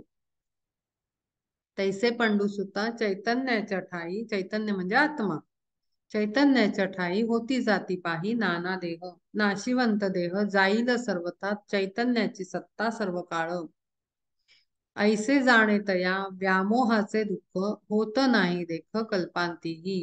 त्यामुळे विरह आणि मोह हे काही होऊ शकत नाही. कारण सत्यता काहीतरी खूप वेगळी आहे आणि येतं जातं काहीतरी वेगळं आहे, आणि दिसतं आणि पडतं ते काहीतरी वेगळं आहे. ऐके धनंजया, देह तरी एक, परी ते अनेक वयोभेद. आता त्यांनी खूप सुंदर इथं समजावून सांगितलं की जन्माला येतं ते एवढूसं बाळ असतं, पहिले गर्भात एवढूसं, मग एवढं एवढं एवढं एवढं असं करत करत ते एवढं जन्माला येतं. मग त्याचं हे एवढं होतं. मग ह्याच्यामध्ये किती बदल येतो, साईजही बदलत जातो, आकार बदलत जातो, रूप बदलत जातं. केस छोटे असतात मोठे होतात, डोळे मोठे मोठे असतात छोट्या बाळाचे, नंतर ते एवढूसे छोटूसे होऊन जातात जेव्हा माणूस मोठा होतो. तर किती भेद येतो वयानुसार. केस काळ्याचे पांढरे होतात, त्वचा लूज पडते, शरीर थकायला लागतं, मेंदू थकतो, स्नायू थकतात, हाडं झिजतात. कितीतरी त्याच्यात बदल होत जातो. एक देह नुसता आला तेवढाच थोडाच राहतो, बदल हा कायम आहे सगळीकडे. त्याचं दुःख वाटून घेण्याची गरज नाही. देखे येथे बाहेर प्रत्यक्ष प्रमाण, नको अनुमान करावया. इथे काही फार कस लावायची जरूरत नाही, सतत चेंज आहे, म्हणजे सृष्टीमध्ये पण आहे आपल्या देहात. या देही आरंभी दिसे बाळपण, तारुण्य ते जाणं नष्ट होय. बाळपण असतं आपण म्हणतो ना, आपण जुने फोटो लहान मुलांचे काढून बघतो, आपल्या मुलांचे.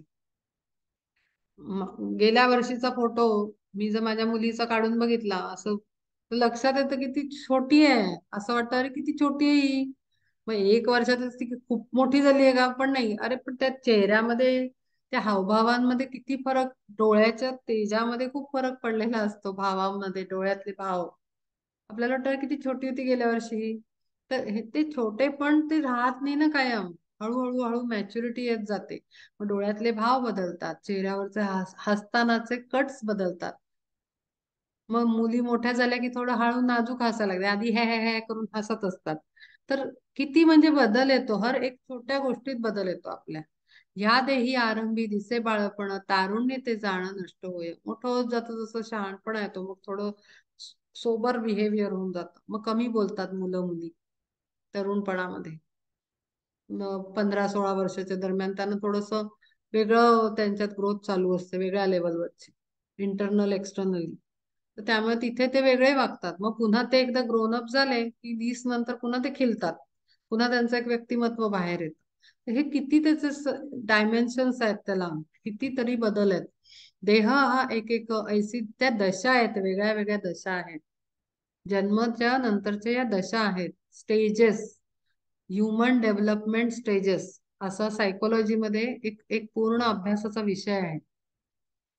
सायकोलॉजीच्या अभ्यासामध्ये ह्युमन स्टेजेस, उलट म्हणलं मी, ह्युमन स्टेजेस ऑफ डेव्हलपमेंट, एक अख्खं सब्जेक्ट आहे हा. सायकोलॉजी, एम ए सायकोलॉजीला आता मी केला होता, त्यामुळे मला माहिती आहे. आणि त्याच्यात मग पुन्हा पार्ट्स पडतात की चाइल्डहुड मध्ये सुद्धा ते नर्सरी के जी मध्ये असतात ती मुलं, त्याच्यानंतर स्कूलला जाणारी, मग थोडी अजून मोठी, मग मग ते टीनेज एज येतं ते, मग यंग, आणि मग आपले 20च्या पुढचे जे लोक. अशा खूप साऱ्या स्टेजेस सांगितलेल्या आहेत, शिकवलेल्या आहेत, आणि मग त्यात पूर्ण मेंटली, इमोशनली, सायकोलॉजिकल चेंजेस असा तो अभ्यासाचा विषय आहे. तर हे इतकं सारं बदलत जातं, पण ते काय बदलतं? शरीर बदलतंय बाहेरचं, आत्मा नाही छोट्याचा मोठा होते, हेही कळलं पाहिजे. म्हणजे काय, की ते जन्माला येतं बाळ ना, तेही मस्त अक्कलवान असतं. तेवढीच अक्कल असते जेवढी मोठ्या माणसाला असते.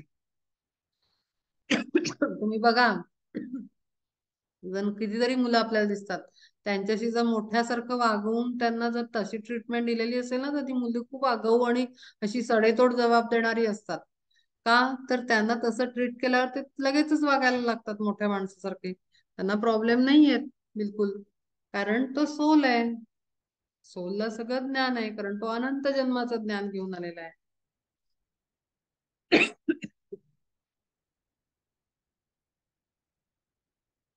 इतकं सिंपल आहे, पण आपण काय करतो, तुला काही कळत नाही, तू अजून लहान आहे, असं म्हणून त्याला लहान करतो, आणि त्याला तो भाव देतो, तू लहान आहे. पण थोडं सोलच्या पॉइंट ऑफ व्ह्यूनी बघितलं, मस्त सगळं कळत असतं. हे हे एक्सपेरिमेंट मी माझ्या मुलीबरोबर केलेलं आहे. मी तिला छोटी, म्हणजे लहान म्हणून म्हणून आगाऊ नाही आहे ती, पण मी तिला ट्रेनिंग देताना, म्हणजे संस्कार करताना, मी असंच समजायची की हा सोल आहे आणि हिला सगळं कळणार आहे मी काय बोलते. आणि खरंच ती रिस्पॉन्स देत होती, आणि ती तशीच ग्रो झालेली आहे. असं तू बाळ आहे, तुला काही कळत नाही, असं असं कधी बोलायचं नाही त्यांना, उलट त्यांच्या लेवलवर समजावून सांगायचं. त्यांना कळतं, सगळं कळतं, खूप हुशार असतात लहान बाळ सुद्धा. आपण व्हिडिओज बघतो ना, काही काही लोक शेअर करतात त्यांच्या मुलांचे व्हिडिओ चॅनल सोशल मीडियावर, आपल्याला वाटतं हे कसं करताय, हे कसं करताय, का तर तो सोल आहे आणि त्याच्याकडे एक्सपिरियन्स आहे अनेक अनेक पहिल्या इन्कारनेशनचा. इतकं सिंपल आहे. असं ते सगळं तो सांगतोय त्याला पण, की हे तू समजतं तसं काही नाही आहे.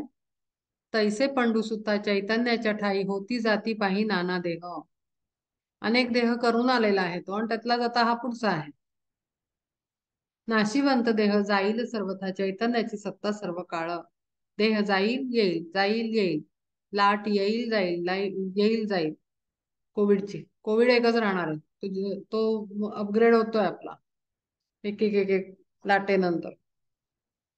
ऐसे जाणे तया व्यामोहाचे दुःख, होत नाही देख कल्पांतीही.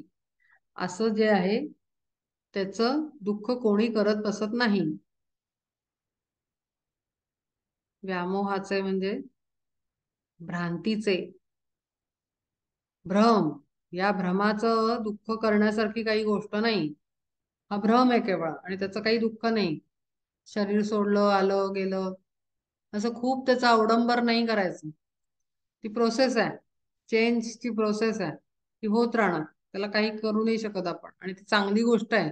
कारण त्याच्यात आत्म्याची प्रगती होतीये, अपग्रेडेशन होत आहे, डेव्हलपमेंट होतीये. करू द्या, होऊ द्या, इझिली घ्यायचं, असं तो सांगतोय त्याला. त्याचं तू काही ते ह्याला मारतो त्याला मारतो, तुझा काही संबंध नाही.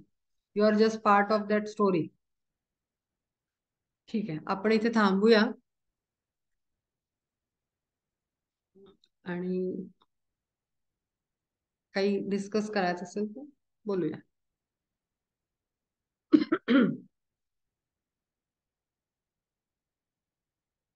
काही शंका असेल तर.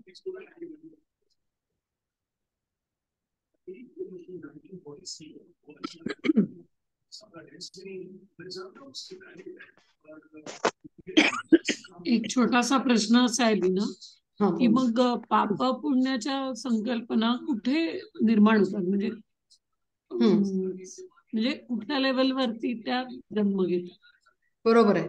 पाप पुण्य असं आहे की तो सोल जे कर्म करतो, कारण आपण म्हणतोय ना की जेव्हा कळतं की मी सोल आहे, मग अशा माझ्या एक वाक्य आलं बोलताना की मी सोल आहे, मग तेव्हा हळूहळू हे कळलं पाहिजे की तू पण सोल आहेस.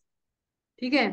आणि जर मी हे आता कळल्यानंतर तर खैर चुका होत नाहीत अवेअरनेस आल्यानंतर, पण आता प्रत्येक जीवाला काही हे माहिती नसतं की मी सोल आहे, आणि अनकॉन्शियसली अननोईंगली दुःख देणं दुसऱ्याला केलं जातं, आणि मग त्याच्यानी निगेटिव्ह कर्म जनरेट होतं.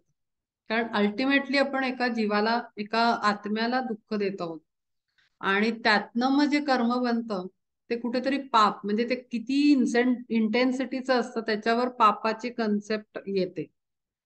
म्हणजे आता ती एक ह्याच्यामधलीच आता मला स्टोरी आठवली, श्रीपाद श्रीवल्लभांच्या पोथीतली. त्यातला एक हे असतो, त्याला स्नेक डंख करतो आणि तो तत्क्षणी मरतो. ठीक आहे, माधव नाव आहे त्याचं. तर तो माधव मरतो तर तिथे जे ऋषी असतात ते सांगतात की हा जो सर्प होता, हा मागच्या जन्मी एक बाई होता, जी अत्यंत दुष्ट अशी, म्हणजे सगळ्यांना फटकळून बोलणारी वगैरे अशा टाईपची. आणि तिने केवळ एकदा एका दत्तभक्ताला जेवायला घातलं होतं, आणि ती मरते. काही का म्हणजे शरीर नष्ट होतं तर ती मरते नॉर्मल वेनी. मेल्यानंतर ती जेव्हा जाते तेव्हा तिला सांगितलं जातं की तू जन्मभर दुष्टपणाने वागलीस लोकांशी, अद्वा तद्वा बोलणं, भांडणं, असं अशा टाईपचं कॅरेक्टर. पण तुझं थोडस एक पुण्य पण आहे. तर ती म्हणते काय आहे, तर म्हणे नाही, तू एका दत्तभक्ताला, म्हणजे तिने अननोईंगली खायला घातलं असेल, तो दत्तभक्त होता, तर त्या दत्तभक्ताला खायला घातल्याचं पुण्य आहे तुझ्याकडे. मग तू आधी पाप भोगणार की तू पुण्य भोगणार, असं तिला विचारलं जातं. तर ती म्हणते की पापाचं जे काय आहे ते पहिले करून घेते मी, मग पुण्य मी नंतर भोगते. तर ते पाप असं म्हणून ती नागिण सर्पिण झालेली असते. सर्पिणीचं आहे म्हणजे दंश करणं, जो तिचा जुना स्वभाव असतो. नेहमीप्रमाणे प्रत्येकाला टोचून बोलायचं, हर्ट करायचं, कोणाशी सुखाने बोलायचं नाही, कोणाला सुख द्यायचं नाही, भाषणातनं, वागण्यातनं, बोलण्यातनं, ऍक्शन मधनं. असा तिचा स्वभाव. तर ती सर्पिण होते, आणि तिच्या त्या स्वभावाप्रमाणे ती त्याला, जसं तो ते नारळाचं पान असं उचलतो, ते नारळाची पूर्ण हे झावळी, त्याबरोबर ती तिथे आडवी पडलेली असते विश्रांती करत, ती त्याला डंख मारते, आणि तिच्या डंखाने तो तत्काळ मृत्यूक्षणी जातो, म्हणजे मृत्यू पडतो तो, जो मुलगा असतो तो. आणि त्याच्यानंतर तो मृत्यू पडतो, म्हणजे त्याला सूक्ष्म स्वरूपात ऍस्ट्रल बॉडीमध्ये त्याला दत्तदर्शन होतं, असं पुढे स्टोरी आहे. तो त्याचा बेकार नाही जात, तर त्याला हे होतं. बरं, जेव्हा ऋषी ते वापस येतात ध्यानातनं त्यांच्या, ते ह्याला बोलवतात. ती स्टोरी आणखीन वेगळी आहे, म्हणजे मी शॉर्ट मध्ये सांगते त्याला थोडस हे करून, की ते जेव्हा त्यांना जेव्हा कळतं की माधव मेला, तर ते म्हणतात की अरे ह्याला वापस आणलं पाहिजे. तर त्यांच्या त्या दैवी शक्तींच्या पद्धतीनं ते कवड्या अशा उडवून फेकतात आणि त्या नागिणीला आदेश करतात की ताबडतोब तू ये समोर माझ्या. तर त्या कवड्या फेकलेल्या तिला घेऊन येतात, तिच्या अशा टोचतात त्या आणि ती येते आज्ञा झाल्यानंतर. तिला सांगतात सगळं विष शोषून घे परत, माधव जिवंत झाला पाहिजे. तर आता त्याच्या ह्या प्रकारामध्ये तर तू जो प्रश्न विचारला पाप आणि पुण्य, आपण जे वागतो, आपण जे बोलतो लोकांशी किंवा आपण कोणाबद्दल काय विचार करतो सगळं येतं. थॉट, स्पीच अँड ऍक्शन आपल्याला सांगितलं, आणि फिलिंग्स चौथं. 4 प्रकार आहेत: थॉट, स्पीच, ऍक्शन आणि फिलिंग. हे चारातनं आपण रोज डेली बेसिसवर जन्म आलेल्यापासनं कसं कर्म करतोय त्याच्यावर पाप आणि पुण्य ठरतं. म्हणून ते पाप म्हणजे आता काहीतरी शब्द पाहिजेत म्हणून पाप आणि पुण्य. पुण्य म्हणजे तुम्ही जे चांगलं कर्म करता, दुसऱ्याच्या सोलला सुख देता, जे आत्म्याच्या उन्नतीमध्ये काम करता, ते पुण्य. त्याला काहीतरी शब्द द्यायचं म्हणून पाप पुण्य. पण असे आहेत की त्याचे इफेक्ट्स आपल्याला भोगावे लागतात जे आपण कर्म केलेलं असतं. मग आता आता आपल्याच म्हणजे आपल्या फील्डमध्येच मी अशा स्टोरीज ऐकलेल्या आहेत की मागच्या जन्मी हे आता परवाच माझ्या मैत्रिणींनी एक स्टोरी सांगितली होती की आपले जे मास्टर्स आहेत त्यांच्यामध्ये एक म्हणजे आपले ग्रँड मास्टर चोआ कोक्सुई असताना आपले जे ज्युनियर मास्टर्स आहेत त्यातल्या एकाला अचानक पोटदुखी झाली आणि अपेंडिक्सचं रातोरात ऑपरेशन करावं लागलं. तर त्यांना प्रश्न पडला की हे असं कसं एकदम घडलं याच्याबरोबर. म्हणजे कदाचित त्यांना फ्युचर दिसलं असेल त्याच्यात, कुठेतरी ते नसेल किंवा अपेक्षा नसेल असं काही होईल. ऑपरेशन डायरेक्ट इमिजिएट ऑपरेशन, तर ते का करावं लागलं. तर त्यांनी जे तू पुस्तक वाचलं असतील तर ते जे मॅंगमाईक म्हणून होते ग्रँडमास्टर जरा मी वेगळी स्टोरी सांगते म्हणजे आपण नेहमीच दत्तकथा आणि ऐकतो, पण हे मी माझ्या प्राणिक हिलिंगच्या गुरूंच्या रिलेशन मध्ये मी सांगते.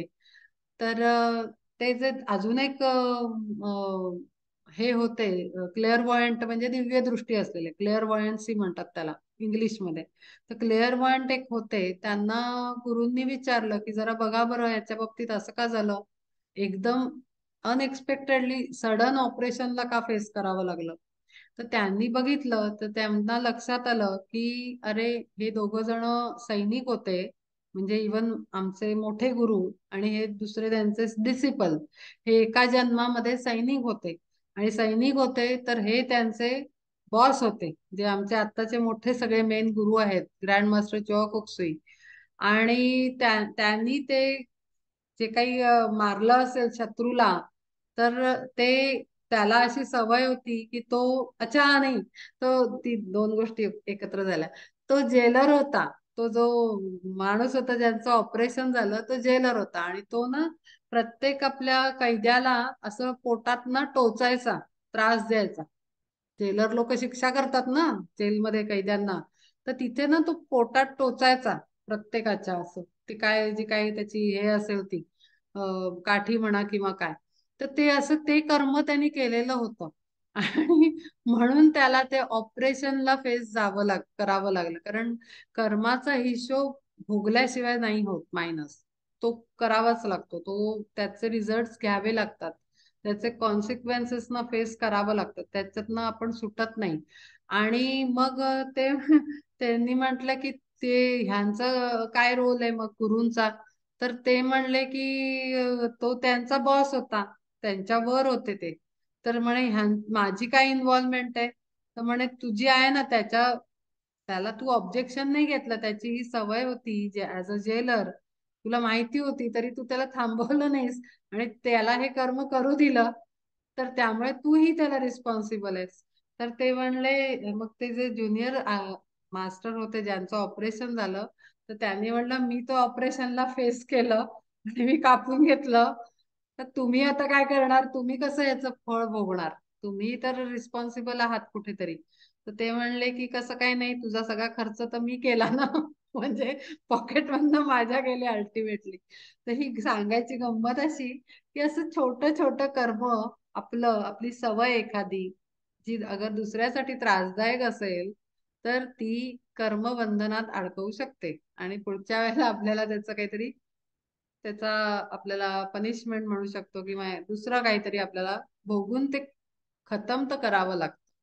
कारण म्हणून जात नाही ते फिजिकल बॉडीमध्ये आपण जे वागलेलो आहोत ते मग पाप पुण्यात जातं असं. आय होप मी हे केलं, राईट आन्सर मिळाला तुला. आणि काय वृषाली? याच्या रिलेटेड एक काहीतरी शेअर करावं असं वाटतंय. बोल ना, बोल. तुझं पण वाचन भरपूर आहे, मला आवडतं ऐकायला. याच्या रिलेटेड ना म्हणजे पाप पुण्याचा जो हा सगळा खेळ असतो हा हा की मनुष्य तर जितक्या पण योनी आहेत हा. ते सर्व भोग योनी आहेत हो, आणि फक्त मनुष्य योनी ही कर्म योनी आहे. बरोबर. बाकी सगळे जे जन्माला आले ते फक्त भोग भोगण्यासाठी त्या हो त्या हो हो, योनीमध्ये आले. आणि बरोबर. आपल्याला मात्र खूप मोठी रिस्पॉन्सिबिलिटी आहे, कारण त्यांना पण बुद्धी आहे, इंटलेक्ट त्यांना पण आहे, आपल्यालाही बुद्धी आहे, पण आपल्याला विवेक हा जो आहे, योग्यता आहे, कॉन्शियसनेस आहे, स्पेशल कॉन्शियसनेस आहे. हा राईट, तर तो हा, बाकीच्या योनींना नाहीये. भले नाही, त्यांना बुद्धी आहे पण विवेक नाहीये. तर तो बरोबर. आपल्याला दिलेला असल्यामुळे आपली जबाबदारी पण खूप मोठी असते म्हणजे मनुष्य या जन्मामध्ये. बरोबर. आणि मग इंटेन्शन लेवलला खास करून खूप महत्व द्यायला लागतं पाप पुण्याच्या अकाउंट मेंटेनन्ससाठी. कारण बऱ्याचदा आपल्या असे लक्षात येईल की आपल्याला आउटर फील्डमध्ये एखादी डिसिप्लिनरी ऍक्शन घ्यावी लागते, पण इनर फील्डमध्ये त्याचं इंटेन्शन काय, इनर फील्डमध्ये क्लॅरिटी काय आहे त्याची, आपण ते का करतोय, हे जर त्या आत्मोन्नतीला धरून असेल तर मग हम्म, कुठेतरी ते योग्य असतं. पण इंटेन्शन लेवलला जर ते रॉंग ह्याला जात असेल, किंवा if we are not have that clarity in inner field, so then that definitely makes friction. So बरोबर आहे. म्हणजे आमच्या याच्यामध्ये अशा स्टोऱ्या ऐकायला मिळतात की सैनिक असतात, सैनिक असतो, आर्मी ऑफिसर. आता तो जेव्हा पाकिस्तान किंवा चायनाच्या आपल्या या फाईट्स होत असतात त्याच्यात तो ड्युटी करतोय, पण ती ड्युटी करताना जर त्याच्यात द्वेष आला जर त्या मुवमेंटला त्याच्या माइंडमध्ये, तर ते कर्म होईल त्याचं. पण तो जर केवळ आणि केवळ भारतासाठी जर तलवार त्याने किंवा काय बंदूक चालवली तर ते त्याचं न्यूट्रलाइज होईल, कारण तो देशासाठी करतोय. तसं तू भाव म्हणतेस काय, त्याचं उदाहरण काय म्हणते? भाव, त्याच्या हा, मागचा भाव काय तेच आहे. इथे काय आहे की त्याचा द्वेष भावनेनी केलाय, त्यांनी रागानी केलाय, संतापानी केलाय, द्वेषानी केलंय, काय केलंय, तसं त्याचा रिझल्ट त्याला मिळेल मग नेक्स्ट इन्कार्नेशन मध्ये.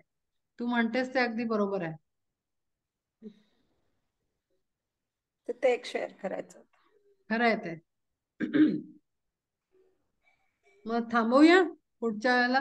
अच्छा, गुरुवारी मी सांगेन सकाळी की सेशन होईल का, कारण तसं माझ्याकडे एक आहे प्रोग्राम, त्याचं कन्फर्मेशन आता उद्या होईल.